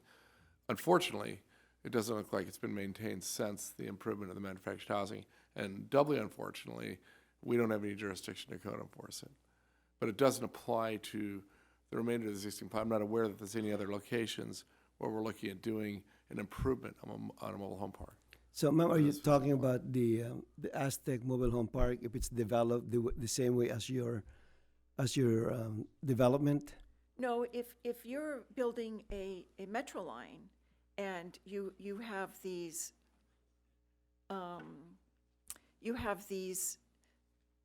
the specific plan for the metro line, you want it to like you said, you want the parking to be available, you want the even the landscape is in your proposal. But if that isn't maintained by the metro line, then what happens? I'm sorry, we might be talking about apples and oranges here. Her complaint, I think, is something very different than what we're talking about today here. And I think we probably need to spend some time with her tomorrow, the next day in City Hall. If we could meet with her and talk about how to Okay. improve your search. Okay, because I'm it's- just thinking I understand exactly what you're they asking. would fall apart like I've fallen But apart. it's not necessarily related to what's going on tonight as far Okay. as you think, yeah. Okay. Yeah. All right. If you leave, if your name and address is written there, we'll reach out to you tomorrow. We'll set some kind of meetup and we'll walk through some of the options you may or may not have on yours. And, All right. yeah, thank you, ma'am. Appreciate it. All right, thank you. Anyone else?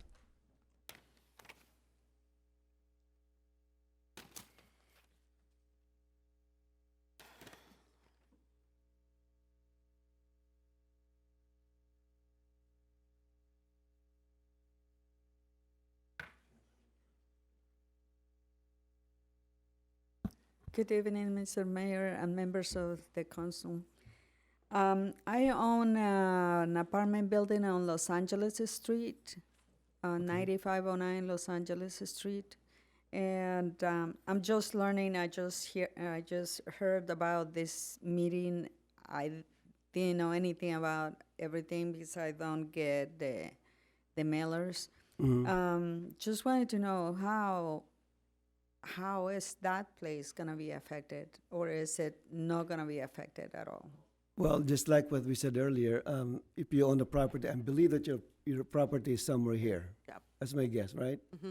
So Yes. it will not be affected. You will own it the way it is. You don't need to make any change at this time. So the only risk there is if you own property in this area here and your next door neighbor will develop later on, that may affect. But as far as you're concerned, I think you're too far from this specific plan here. Are you close, ma'am, to Ardmore? Yeah, closer to Pacific, Oh, so okay, so Los Angeles, and so your yeah. neighbor might be affected, but Okay. not your property. Oh, okay. Okay, All right. Thank you. you're welcome.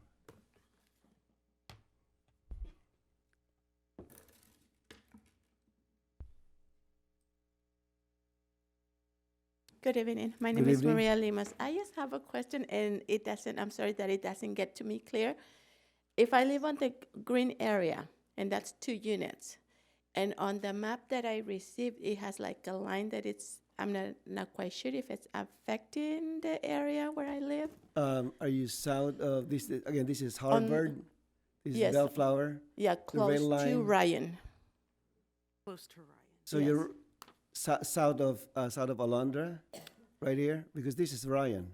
Yeah, that's Harvard. That's Harvard, like No, this getting. is Harvard. Yes, that's Harvard's Harvard east and Street. west. This is Ryan here. Okay, it's like a little curve getting to Ryan. Okay. Oh, you live where it curves here. Yes, from but that's on Harvard. Harvard Street. Okay, it's right here in this area. I'm sorry? So in this area somewhere here, Yes, because Harvard curves into Ryan here. that's correct. Okay. So I'm not quite sure if. Are you? Well, I guess my question is: are you north of Harvard? Yes, Won't be affected, right? No. Okay.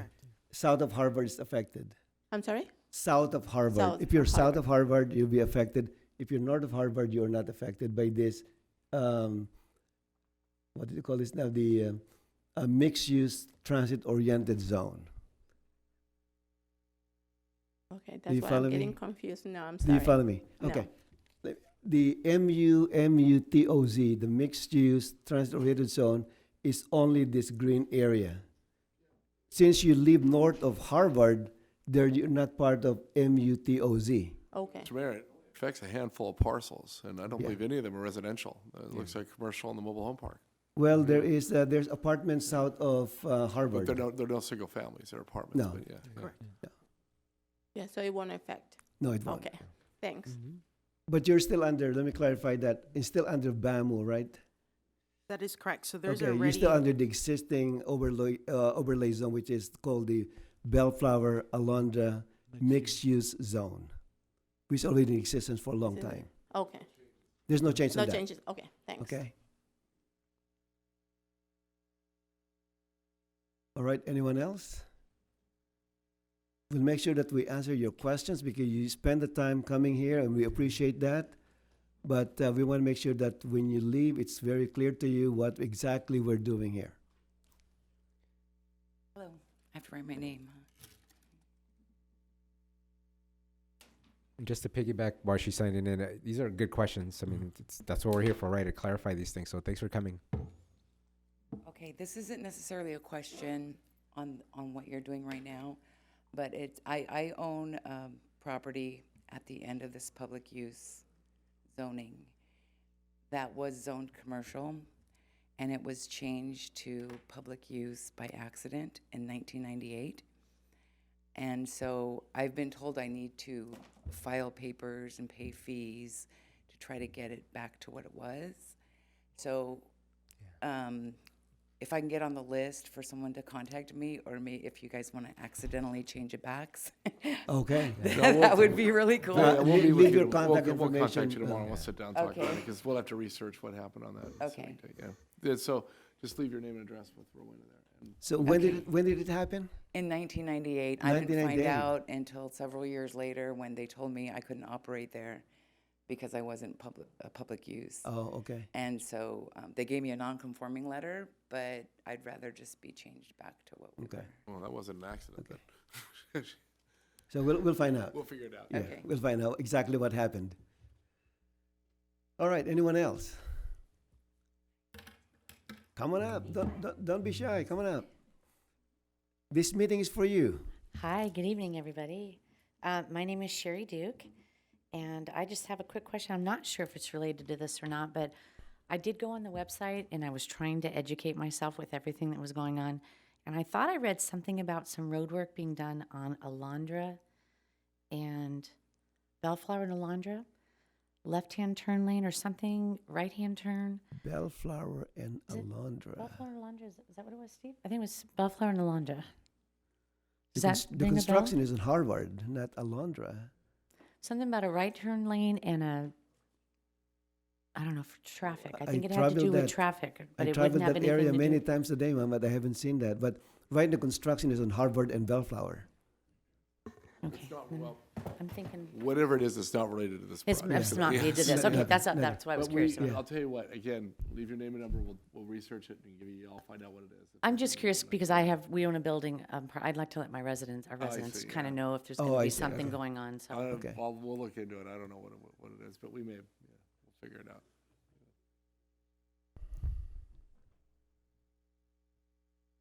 Okay, anyone else?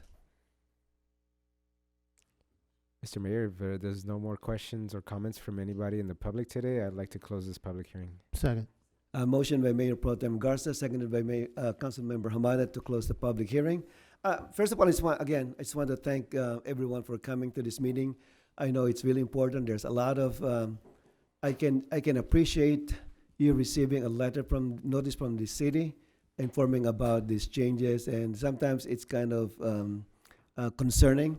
So I appreciate you coming here. I can speak on behalf of our council here. I appreciate you coming to this meeting. And again, I want to emphasize that this meeting is for you. We want to make sure that any change we make, you are informed. And again, thank you for coming to this meeting. So I hope that we answered all your questions. If not, feel free to reach out to us. We are reachable. And so please don't hesitate to reach out to us. So thank you. All right, so without objection, that will be the order. All right, gentlemen, after reading this 600-page binder. Mr. Mayor, while we're doing this, if I could just make a couple comments. I just want to commend staff and our consultant for all their efforts. This is really not an easy process. This is very laborious, but at the same time, it's very forward-thinking. And the importance of the effort that they've undertaken that we're considering tonight is the fact that we are trying to get ahead of things, and we're trying to plan ahead for when this line comes here, and to ensure that it is completely blended into our community, but at the same time that we have elements and standards that we put in place so that when this thing comes, we're not surprised by it and we have negative reactions. So we're really trying to plan for this in a smart way. I believe that we are way far ahead from what the other cities along the right-of-way are doing. So again, I want to commend staff for their efforts. And so on a personal level, I think that this is a good first step that we're considering tonight. I don't know where the vote's going to be, but I think it's a good first step. I frankly, I think there's more opportunities that we could potentially take advantage of in the future. Not for tonight, but I really think that some of the elements that are benefits of the design standards that are incorporated or offered under these zones, under the MUTOZ and MUCOZ, frankly, I think that we could take advantage of them in other parts within this radius, not within the residential areas, but I think within the commercial elements. I really think that we have an opportunity to do that. And because otherwise, a lot of the properties within these zones right now are going to be really hard to take advantage of currently when this line comes in. I think we're going to miss an opportunity. So I again, independent of tonight, I would hope that sometime in the near future we reconsider opening some other parcels to take advantage of these opportunities that this line will bring to our city in the future. So, but that I just wanted to make those comments. Other than that, I think staff did a great job with what they proposed tonight. So, thank you. All right, thank you. Councilmember Hamada? Yes, Mr. Mayor, thank you. Again, I'd echo the comment of the Mayor Pro Tem, but also, again, wanted to say that, again, this SP serves as its own code for those areas. So, and the thickness of the document is as thick as some cities' codes in some of the smaller cities. But again, quite thorough, very innovative, very forward-thinking.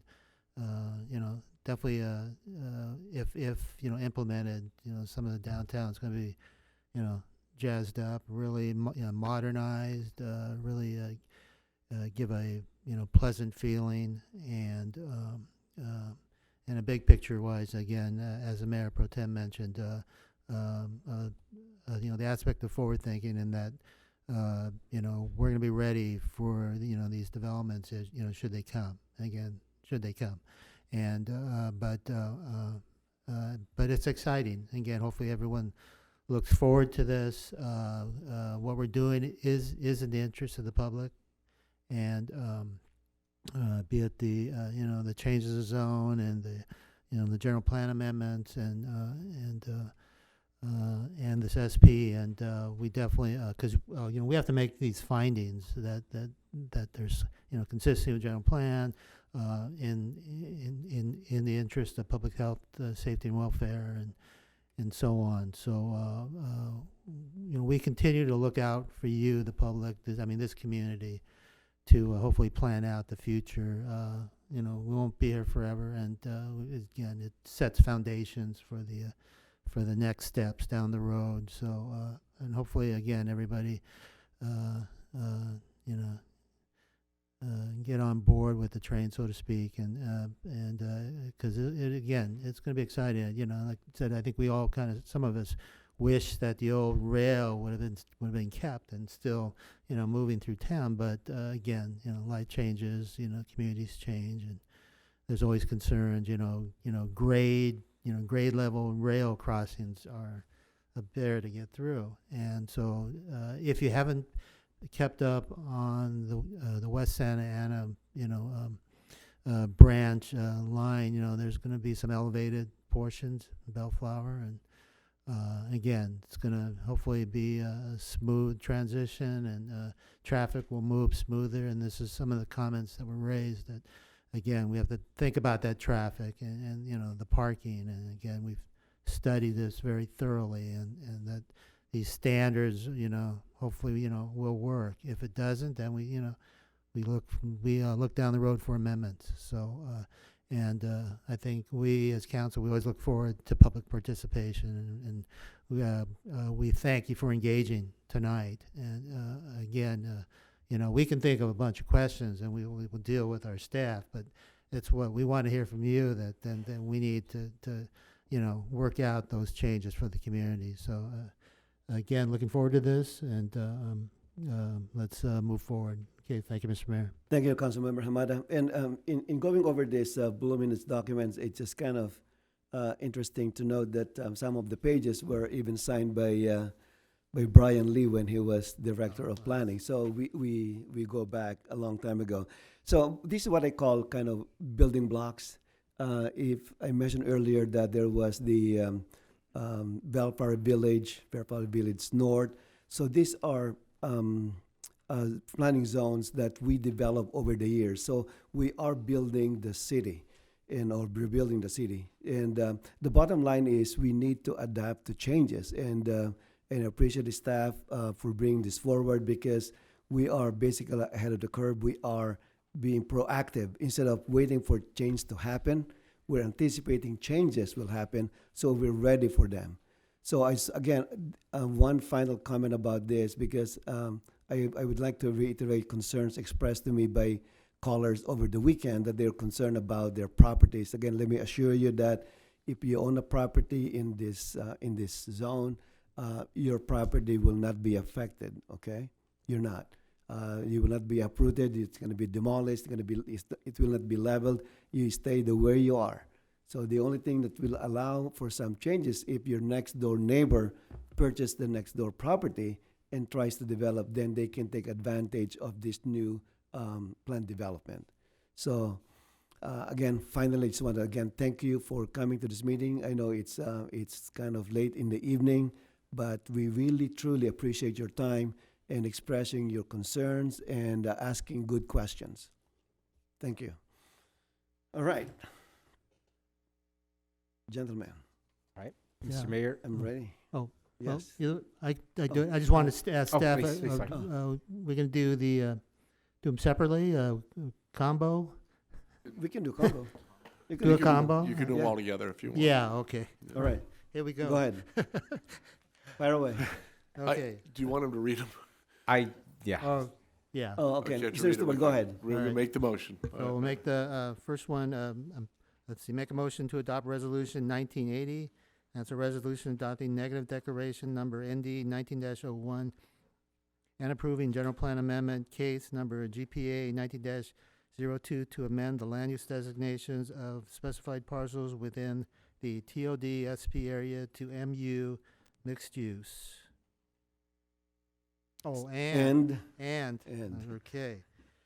To read by title only, waive for the reading, and to introduce ordinance number 1378, and that's an ordinance adopting first zone change number ZC 1902 to amend the zoning designations of specified parcels within the TODSP area to specific plan number 8, and that's the downtown Bellflower Transit-Oriented Development Specific Plan, TODSP. Second, specific plan number 8 to establish regulations for properties located within a half-mile radius around the future light rail transit station. And third, let's see, zoning ordinance text amendment, case number ZOTA 19-02 to amend Title 17, and that's the zoning ordinance of the Bellflower Municipal Code by moving and renumbering chapters 17.61, the Bellflower Laundry Mixed Use, and that's the BAMU Overlay Zone. 1762, Bellflower Village Overlay Zone, and that's the BVOZ.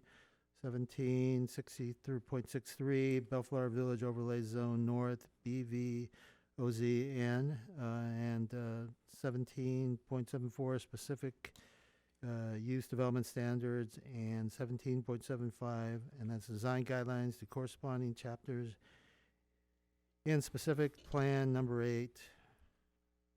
I think. I think that's. Oh, Yes.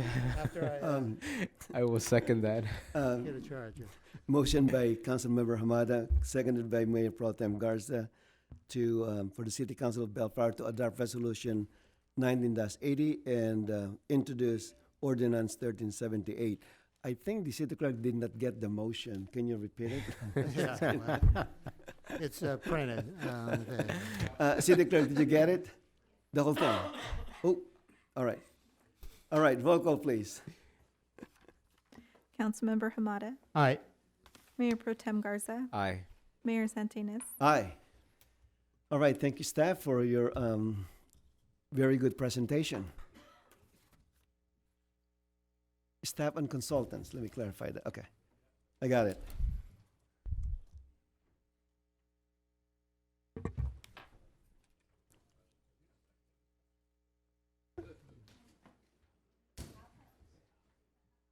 Let the record reflect that council members Danton and Coops are rejoining the council meeting. Gentlemen, you missed a very good meeting. We had a good nap. Oh. All right. There are no ordinances and, there are no ordinances and resolutions for consideration. Item 13A. This is consideration and possible action to conduct a public hearing requested by Medical Cannabis Business Permitted CaliMed Group, Inc. Mr. Mayor, I'd like to recuse myself from this item due to the fact that I have a conflict due to an employer-client relationship. All right, let the record reflect that Mayor Pro Tem Garza is recusing himself on item 13A.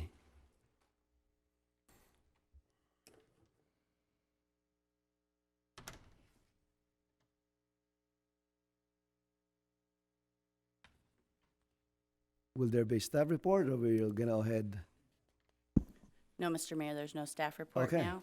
We did receive a PowerPoint from a representative from CaliMed, and I will put that up on the PowerPoint screen. Okay, so if that's the case, so it's going to be in order to open the public hearing. Is there a motion to open the public hearing? So moved. Second. Motion by Councilmember Coop, seconded by Councilmember Hamada to open the public hearing. Without objection, that will be the order. And then I'd like to ask anyone who would like to testify on this item to please stand and be sworn in. If there's any chance that you would like to testify on this item, please stand so that you can be sworn in. Yes, sorry. Even the slightest chance. Okay, so we only have 2. All right. Mr. the Clerk, please proceed. Do you solemnly state under penalty of perjury that the testimony you're about to give in the matter pending before the City Council shall be the truth, the whole truth, and nothing but the truth? I do. Okay. So please state your name for the record Sure. and please sign in. Good evening, Mayor, members of the council. My name is Jordan Ferguson. I'm from Venable, and I'm here representing CaliMed. Hopefully we can, I know it's getting late, so hopefully we can move through this pretty quickly. I appreciate your time. So At bottom, what we're talking about tonight is a question of whether to refund taxes and fees paid by my client to the city of Bellflower. And I'd like to frame this as a question about what the fair thing to do in this situation is, given what's happened over the past year or so between Calumet and the city. So Calumet paid to the city a total of $31,397 in cannabis tax prepayment and cannabis fees in order to activate its MCBP. Those fees break down as follows. $16,667 as prepayment for cannabis taxes that were to become due. $5,000 for the annual education contribution drug rehabilitation program. And $9,730 for the annual MCBP fee. Calumet was never permitted to operate under its MCBP due to disputes over the final location of its proposed facility. While the MCBP was activated, it was never issued a business license in the city. The city cannot, under the law, and should not, as a matter of fairness, retain prepaid cannabis taxes for a business that never operated and, as a result, never owed Bellflower any taxes. The cannabis fees in question here were also calculated based on the purported impacts a cannabis business might have on the city if it began operation here. Calumet never had an impact on the city because it never began operating, and so we also ask for a return of the fees.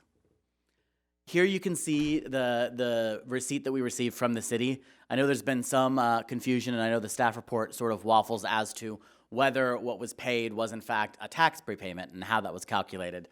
You can see here on the receipt that was submitted to the city and that we received in return, the estimated tax prepayment calculated at $16,667. The way that was calculated was proposed gross revenue from Calumet. The estimates were based on what Calumet assumed its revenue would be once it began operating, and the taxes were remitted based on what was expected to be owed during its first quarter of operation. That's what we were hoping to pay to the city in cannabis taxes. Unfortunately, Calumet never operated a cannabis business in the city. No business license was ever issued for its proposed facility. As a result, no facility ever opened in the city, and Calumet has never had any reportable gross receipts within Bellflower. Therefore, no taxes have ever, nor will ever, come due from Calumet in this situation. Calumet should therefore be entitled to a full refund of all of its prepaid cannabis taxes and fees. We initially appealed this to the city manager and city attorney for their decision, and the city denied Calumet's request for a refund. City attorney denied Calumet's refund by asserting that Bellflower Municipal Code section 14.08.050 requires, quote, activation of a permit within 30 days after public hearing, and that here the activation of the permit occurred when Calumet prepaid its taxes. The argument is sort of reiterated in the staff report as this is more of an activation fee than a tax. We would disagree with that assertion. The city determined that Calumet did not show that its cannabis taxes were overpaid. This is demonstrably untrue. As we've already reiterated, Calumet never owed any taxes to the city. The amount of cannabis taxes Calumet owes is $0, and so to say that it's $16,667 was not overpaid is simply untrue. So let's walk for a minute through the Bellflower Municipal Code and maybe some of the confusion that's been at issue here in the past. Section 14.08.050 clarifies what it means to activate a permit. And as you can see here, there are several conditions listed for activation. Activation occurs when the cannabis-related business pays all of its fees, when it accepts all conditions the city is imposing, when it provides evidence that it was issued a valid conditional use permit, when it provides evidence that is applied to the state of California for all applicable permits, and when it commences operations. There's been some dispute as to whether paying the fee counts as commencing operations. I would refer you again to the language of 14.08.050, which says that activation occurs separately when the cannabis-related business pays all fees and later on when it commences operations. These are, as a matter of the code, different situations, and they don't happen at the exact same time. The city also referenced Administrative Policy and Procedure Number 1, Section 5 in its rejection. The relevant language that we'd like to draw to the council's attention right now, that section indicates such prepaid cannabis tax will be credited against the total amount owed to the city that must be paid in accordance with Bellflower Municipal Code Chapter 3.37. And as the council, I'm sure, is aware, Chapter 3.37 is the city's cannabis tax. So in essence, what this section is saying is that prepaid cannabis taxes will be credited against the amount that is ultimately going to be owed in terms of cannabis taxes. Again, as we've said before, and as I'm sure I'll repeat before we're done here, $0 in cannabis taxes were ever owed by Calumet. And so the prepaid cannabis tax, the $16,667, is really credited against $0.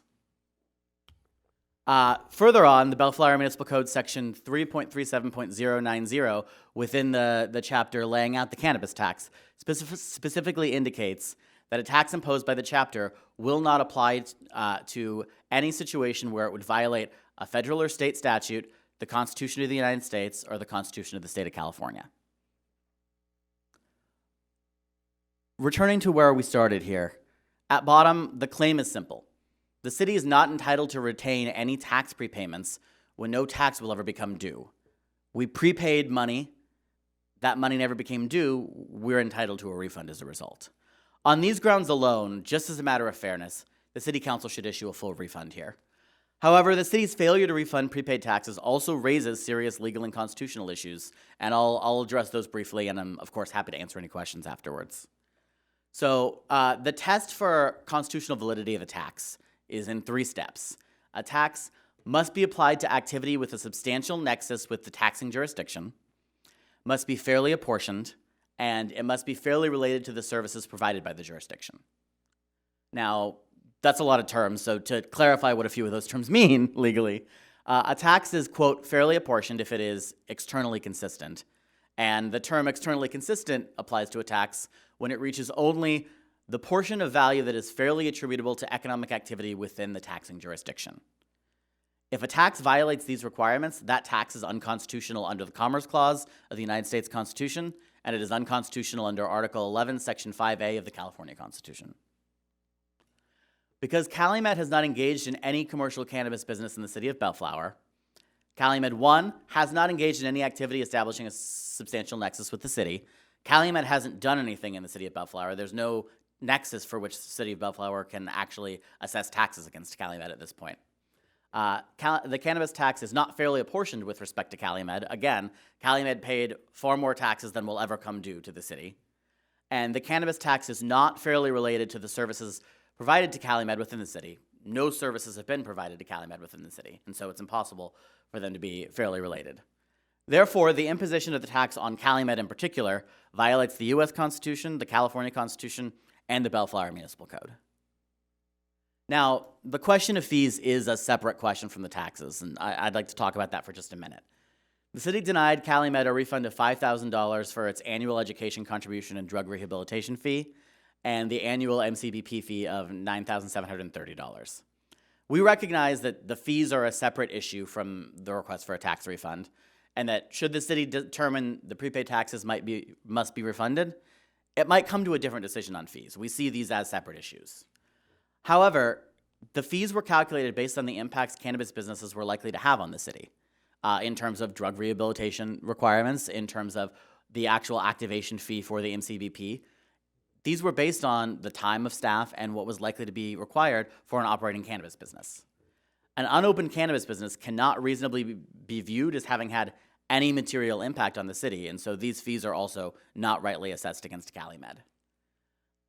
Now, Calumet's seeking the refund of all fees paid separately and apart from its request for a tax refund based on the highly questionable bases the city has proffered for refusal to approve Calumet here.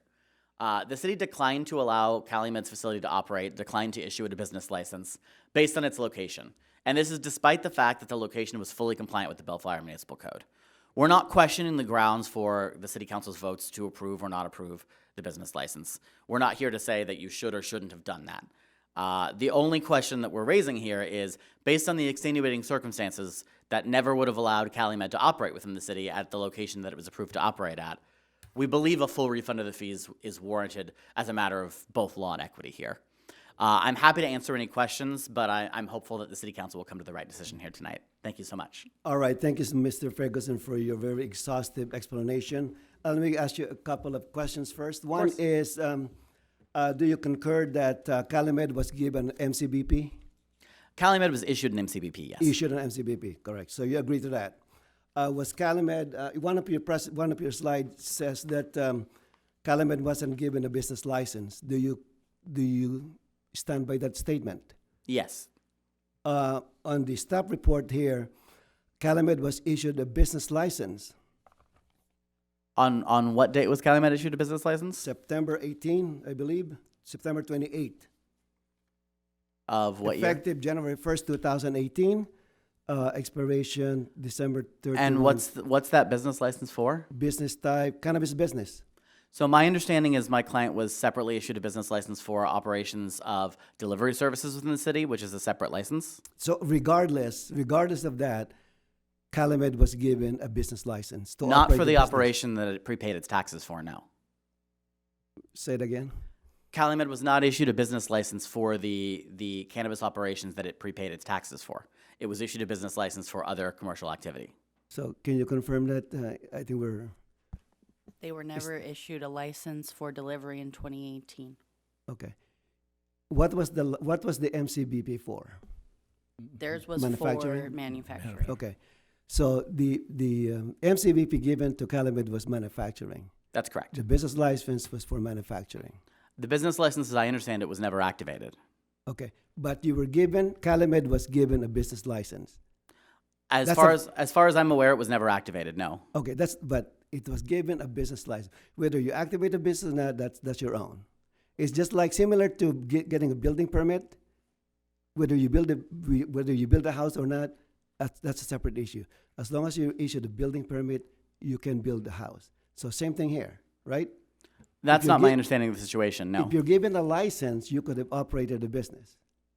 Yes, correct? if they were given an active license and allowed to operate in their location, they would have been able to operate, and they would be open today. They were given a business license. That's not my understanding, no.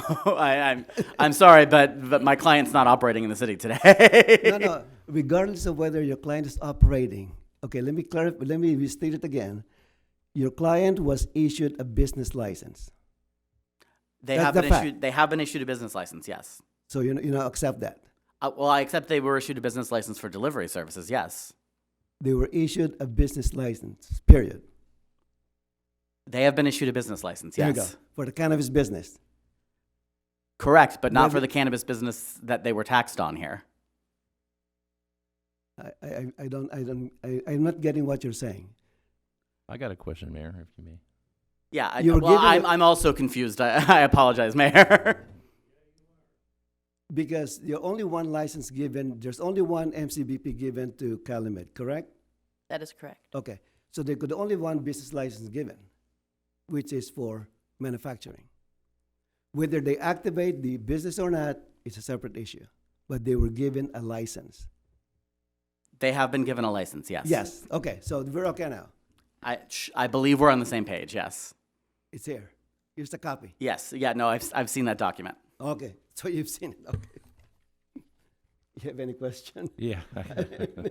I just want to kind of establish the facts here. Your client was issued a cannabis permit and a business license. To get that, you had to show due diligence of a property in escrow and or a lease for 10 years.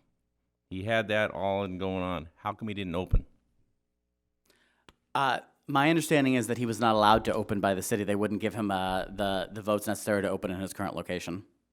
He had a permit. He could have started manufacturing. All he had to do was build out the facility. He never even got into the building permits. He had actually brought some plans into City Hall, if I recollect. But you're doing manufacturing. You got fire codes. You got all kinds of stuff.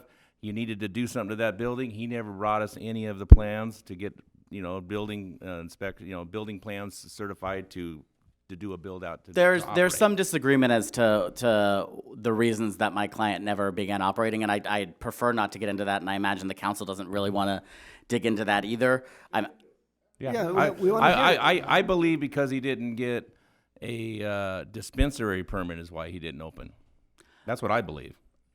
That's not my understanding. It's not what I've been told by my client. That's certainly it's possible that because he wasn't given all the rights to operate that he was expecting to, he chose not to. But that's not the position that we have here tonight. He chose not to. Well, he was never approved finally.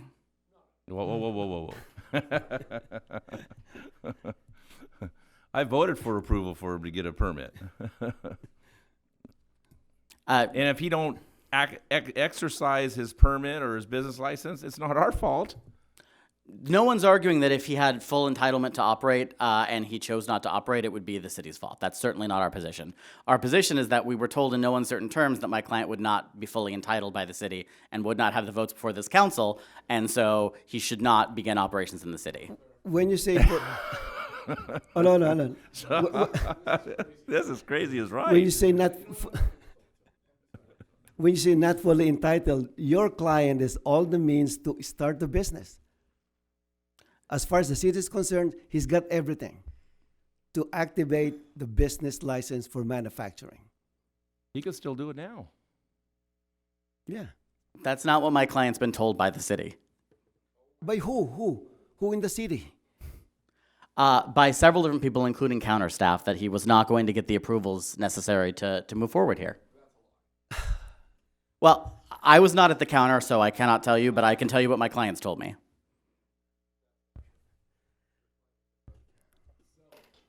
Okay. Mr. Mayor? Yes, Mr. I need Coops. to participate a little bit. I know. This is the way I remember it. We gave him the chance to manufacture. And the building that he was thinking of occupying was suitable for that kind of operation. When he came back to us, he wanted also distributing and dispensing. And then that didn't go forward. Is that right, guys? Yep. But he did have the right to manufacture on that property. Now, we don't know why it is he didn't go forward. He came in with a lease, 10 years. I mean, he was ready to rock and roll. If it was, I don't know. I can speculate that he wanted to have better use of the property and needed 3 permits to make it work. I don't know that. He may have found that he had another property in another city that was more suitable for that for that kind of activity and didn't go forward here. But I do know that we did give him a permit and a license to do manufacturing. And he elected not to work on the building to make that a plausible activity. He was required to with his application that was approved, yes. So we always approved that activity. He wanted more activity. He wanted dispensing and he wanted distribution. And when that didn't go forward, I guess that's what you're discussing tonight. Well, I'd like to clarify. So we are technically discussing several different issues, but one of the issues that I think that needs to be of central importance to the council right now is the question of prepaid cannabis taxes. Because whether or not he was approved, even if he had a manufacturing business that was up and running and hadn't actually produced any gross revenue of yet, he would not owe any cannabis taxes to the city at this point, and the prepaid cannabis taxes are not going to come due.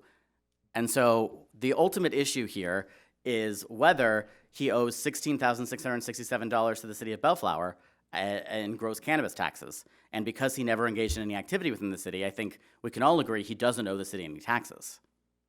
What are his future plans? Does he intend to go forward with any of this activity?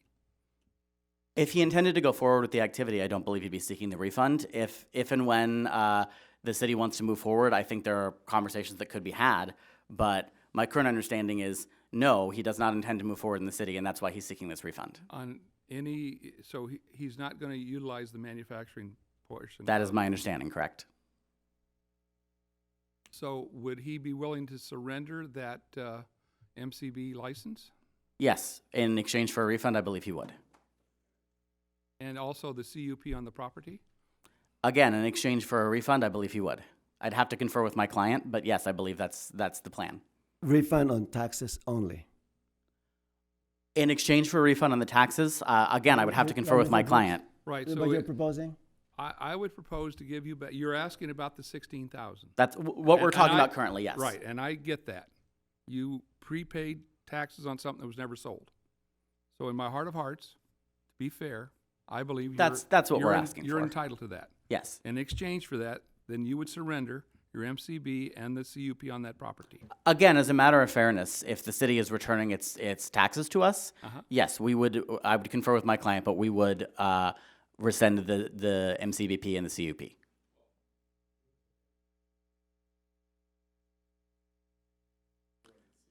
Yes, I understand that, and that's why I've continued to say I have to confer with my client. We'll need to make sure that's actually plausible here, but that is the proposal. So Okay. would you be happy with $16,000 and leave the rest on the table, or you want to go forward? We believe these are separate issues, so Well, I'm offering the chance to take, and I'll see what the rest of the council says, to give you back the 16 grand and the change. in exchange for what we've been discussing here, yes, that seems plausible to me. Okay, well, that's something to consider. All right. And fees are mute. Yeah. Fee, and as part of the settlement, your fee, you're not going after I fees. think, well, I believe that the council's made clear its position on the fees here and that the fees were rightly paid. We obviously disagree with that, but yes, as a matter of getting the taxes back, we would consider the fee issue mooted. Okay. Very good. All right. Thank you. Thank you. Oh, go ahead. Yeah, Councilmember Hamada. let me just chime in because I'll be the fourth person to throw out some things, and I'm going to echo the comments from my colleagues. And I mean, I was not here at the original approval in August. I came in at December that Right. day, but I was there for the renewal, and we gave them the BP for the manufacturing. He came back later, as Councilman Coop said, for distribution and the dispensary, and that wasn't a go for.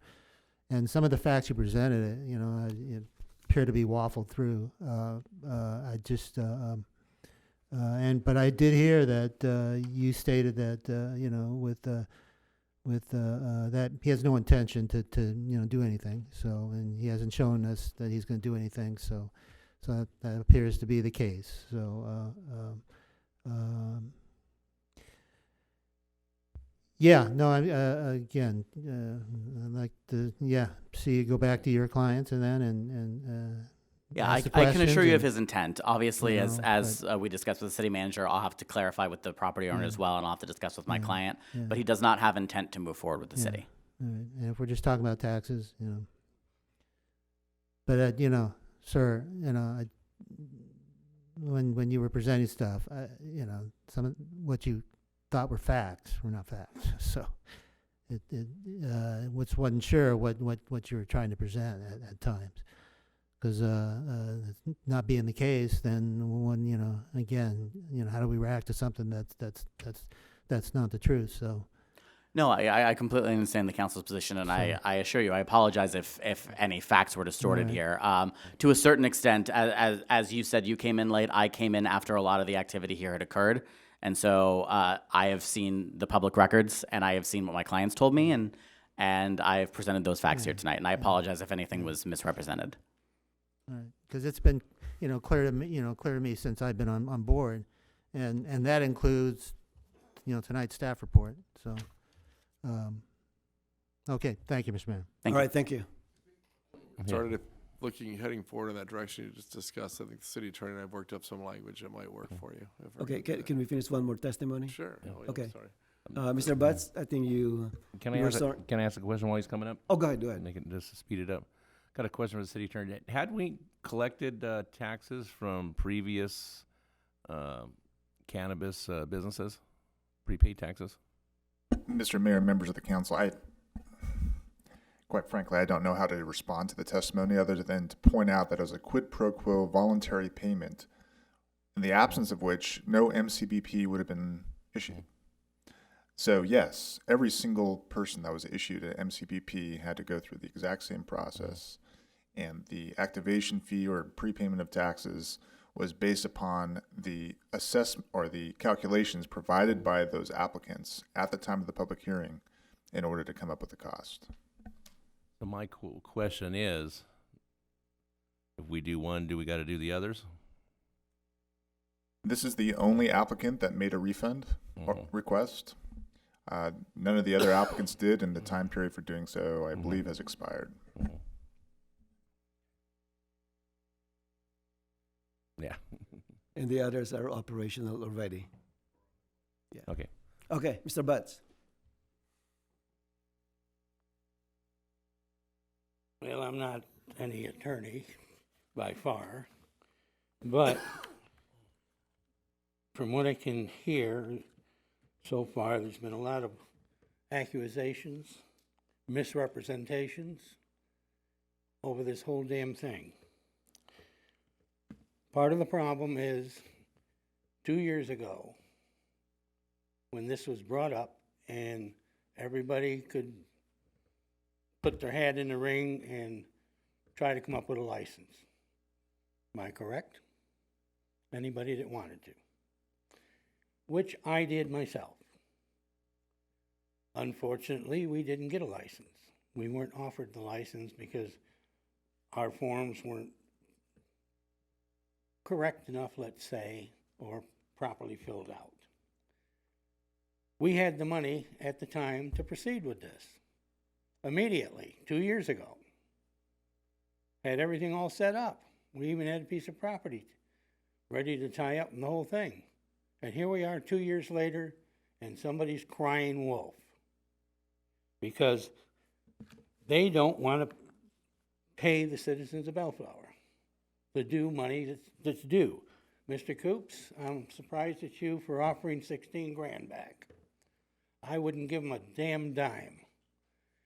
They have tied up the entire city here over this nonsense. It's not talking the city of Bellflower, you people, as an operation stand of $16,000. You're talking of 58,000 Mr. Butts, residents. can you address the mayor? 58,000 residents of that $16,000. So how in the world can this man stand here and justifiably cry wolf when he didn't do his due diligence in the beginning, number one? Number two, even the city of Bellflower didn't do all of their due diligence in the beginning with the consultant they had, because at that time, he should have put a stipulation on, you will be up and operating in 6 months, or we take the license. Period. Well, that was missed, and then everything kept getting delayed and delayed, and the city of Bellflower went along with these delays, offering a little more time to help these people out. Now, if I'm going to stand here and listen to this rhetoric of over a license, that somebody wants the $16,000, I can come up with the damn money tomorrow to take the license. Totally. But the only way I do that is that you don't give him a dime back. Plus, you got to look at everybody else that put their hat in the ring to try to get a license back then, the 12 licenses you had up. People lost money on it, they gambled. Why should anybody else have to get the money back? It's 100% wrong. The due diligence was in the articles of how it was going to be paid, when it was going to be paid, and like you said, you had, like Ray said, you had to put in there about what you were going to do that year, volume-wise, to do the estimated money. You agreed on it yourselves, the person submitting the articles. And now they want to lie and say I didn't do it.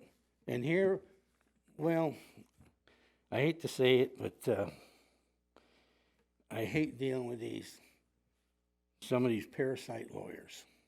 Thank you. All right. Mr. City Attorney, do you have some proposed wordings? If that's the wish of the council? Let me make a motion here real quick. Maybe he won't have to. I'd like to make a motion to deny. Okay. All appeal. Mr. Mayor, members of the council, if there are no other speakers, my suggestion is to close the Close hearing the public first, hearing and then, first. and then do whatever motions you want to do. Okay, is there a motion to close the public hearing? Move it. Second. Motion by Councilmember Danton, seconded by Councilmember Hamada to close the public hearing without objection. That will be the order. All right, let me make that motion again. I'll make the motion to deny the appeal.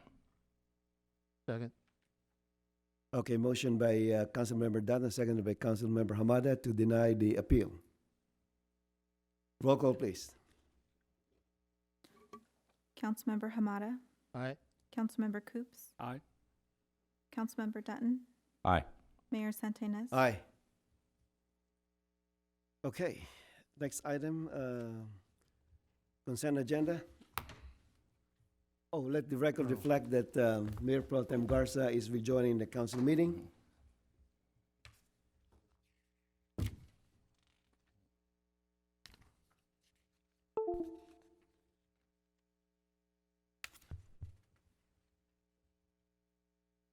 Okay, consent agenda. Anyone who would like to pull an item? Any recusals? Yes, Mayor. Councilmember Dunn? No, I take it back. I don't have one. You don't have, okay, you're good? It's just a close one. Oh, wow, okay. Any other recusals? Pull? Okay. Is there a motion to approve the consent Move the calendar? consent calendar. Second. Motion by Councilmember Coop, seconded by Councilmember Hamada to approve the consent calendar. Roll call, please. Councilmember Hamada? Aye. Councilmember Coops? Aye. Mayor Pro Tem Garza? Aye. Councilmember Dutton? Aye. Mayor Santenaz? Aye. All right, council reports. Councilmember Hamada. Oh. Okay, we got enough time. No, just teasing. Again, honored to serve this community. Last few weeks here, I was able to get the back to school night at Baxter, and again, I was able to talk to the principal and PTA, and see how things are going, and see how the city can work in partnership with schools. Had the honor and pleasure to go on inspection of the Santa Ana Link homeless facility, and the mayor, and I can let the mayor expand on that. Also, in the last couple weeks, I did stop by the area. Bellflower looking good, and they had the dumpsters out, and was chatting with the community, and they were very appreciative again that the dumpsters are out there to clean out some of that stuff that piles up, and there's another one scheduled for next month here too. So I attended the bid subcommittee, and maybe I'll let the mayor expand on that one too. And the charter city meeting, I'll let the mayor pro tem expand on that. Did have an opportunity to this past weekend help out on the International Service Day with the assembly person Garcia, and it was a nice show out, and we were able to clean up the greenway and also the dog park area. So and I think the mayor had mentioned at the before the meeting again about the federal case and the settlement agreement, and let them expand on that further. So, all right, thank you, Mr. Mayor. Thank you, Councilmember Hamada. Councilmember Coops. I have no comments. It's been a long day. We've started early. I think it's good that we get out of here as soon as possible. We've worked staff since 7:30 this morning. I think it's rude to continue it on. Well said. Mayor Pro Tem Garza. Wow. I'll make this quick. Great day for Bellflower, just all around. The agreement, the specific plan that we approved tonight, just to name some, just recent events. I just want to share with everyone that in line with so many positives and positive projects that are coming up in our city, and the distinction that our city has earned and is continuing to earn. I know that a member of our Public Works Department is going to be making a presentation before a very prestigious public works group up in Monterey. I believe it's on the 8th, Len, right? And so they're going to be going over our stormwater capture project that's going on currently at Cruedas Park. And within the industry and public works, that project is garnering a lot of interest. So again, it's just in line with a lot of good things going on in Bellflower, and I just can't commend our staff enough. And thank you for Bernie representing us up there, Len.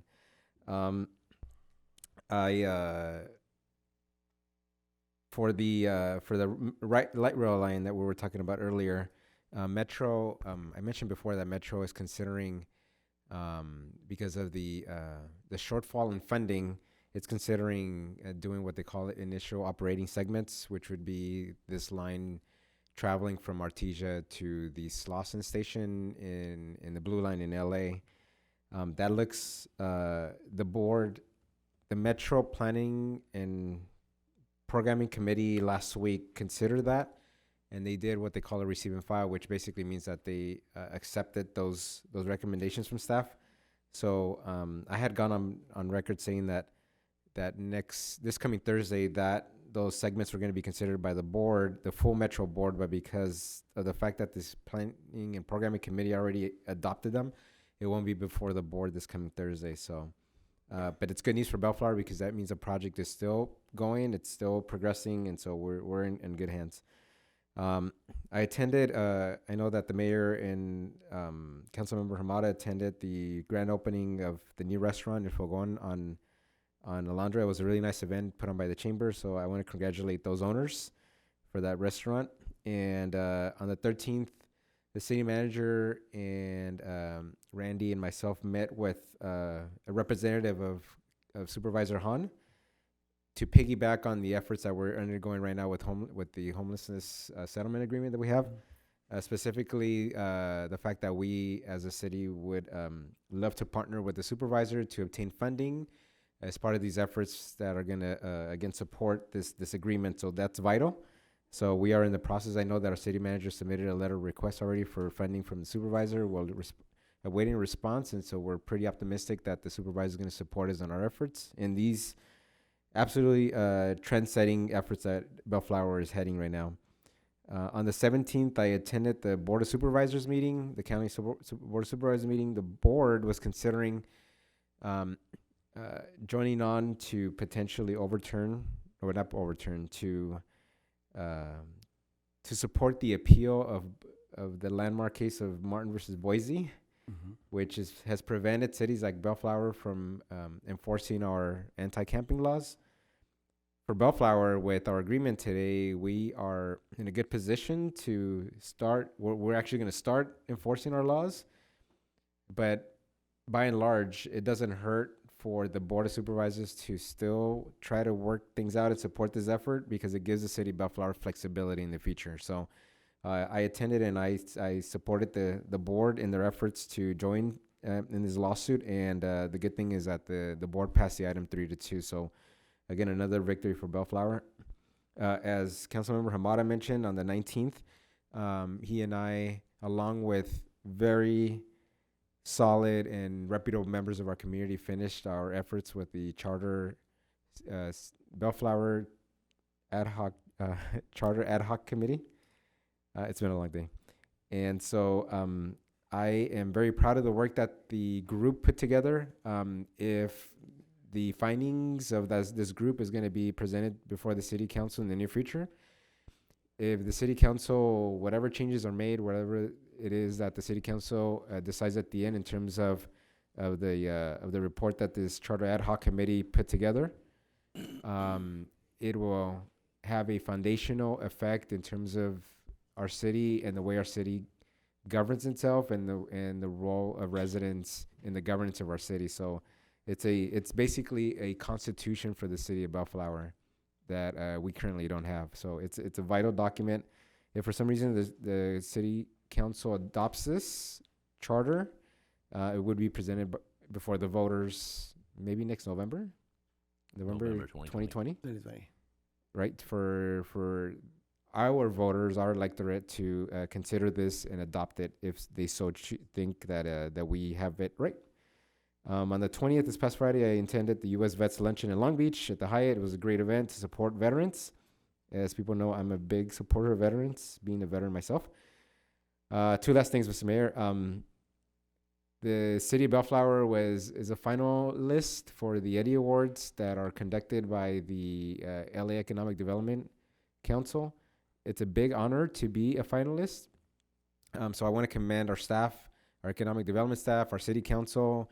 And again, it's a reflection of the progress and the right track that our city is headed towards. So again, I want to commend everyone and my colleagues as well. And lastly, if you haven't seen it, Forbes, the magazine, had an article on Steelcraft here in our city. That's a national magazine. And again, the fact that we are at the having this type of visibility is a great thing for Bellflower. So again, commend our residents for the trust that they have in the city council. I'm going to commend our my colleagues for the hard work that they conduct for you as residents, and last but not least, our staff for really the hard work that you all put together for our city and for our residents. So thank you. Thank you, Mr. Mayor. Thank you, Mayor Pro Tem Garza. Councilmember Dutton. I just got 3 words: car show, car show, car show. This Saturday. So I'll come out and enjoy it. Don't forget. That's it. Those were 6 words. Very tired. Well, if you duplicate them, it don't count. Yeah, I know.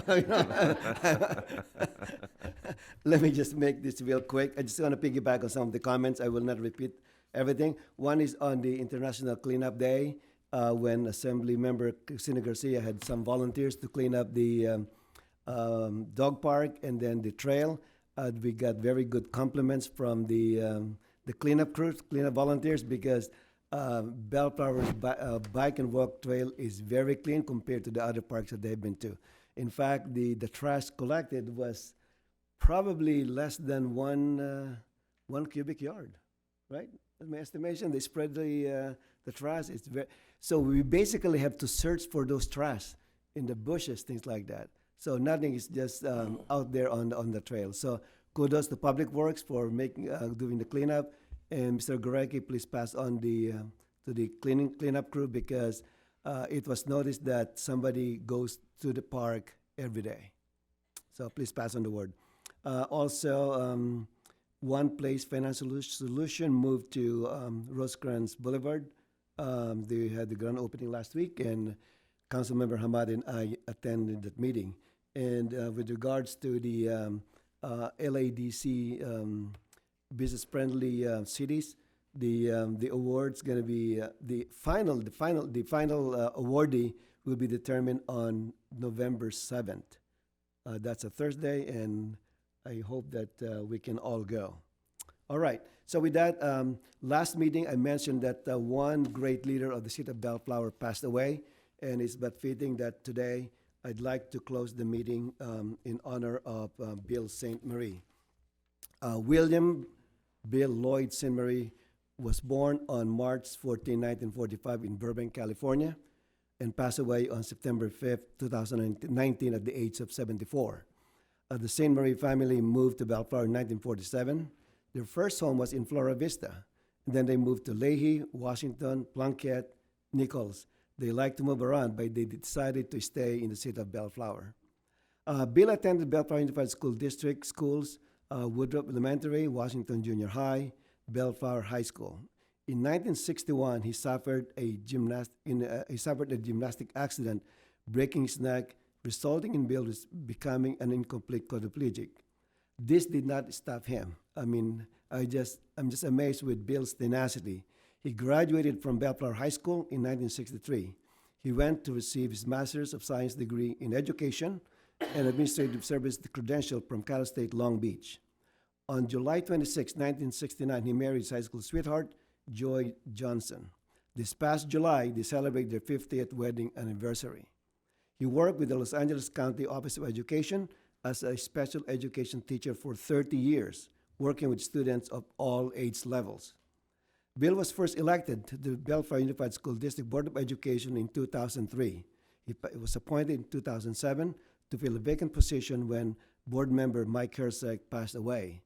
In 2011, he was diagnosed with Parkinson's disease and decided not to run again for re-election. Bill was an advocate of students with special needs. After he retired, he continued to teach disability awareness in the district as a volunteer. And as a Buccaneer alumni, he was a driving force behind the Bellflower Alumni High School Association, and he organized a lot of reunion events. He's survived by his wife, Joy, their children, Nicole and Todd. Todd is here with his wife, Todd is also a city employee in the Public Works Department, and their grandchildren. Service was held at Fairhaven Memorial Park on September 15th, and Bill's grandson delivered a very moving eulogy for his grandpa. So our deepest sympathies and heartfelt condolences go to the St. Marie family. So with that, this meeting is being adjourned in memory of William Bill Lloyd St. Marie to the next regular meeting of the Bellflower City Council at 5:30 p.m. on Monday, October 14, 2019. So this meeting is adjourned.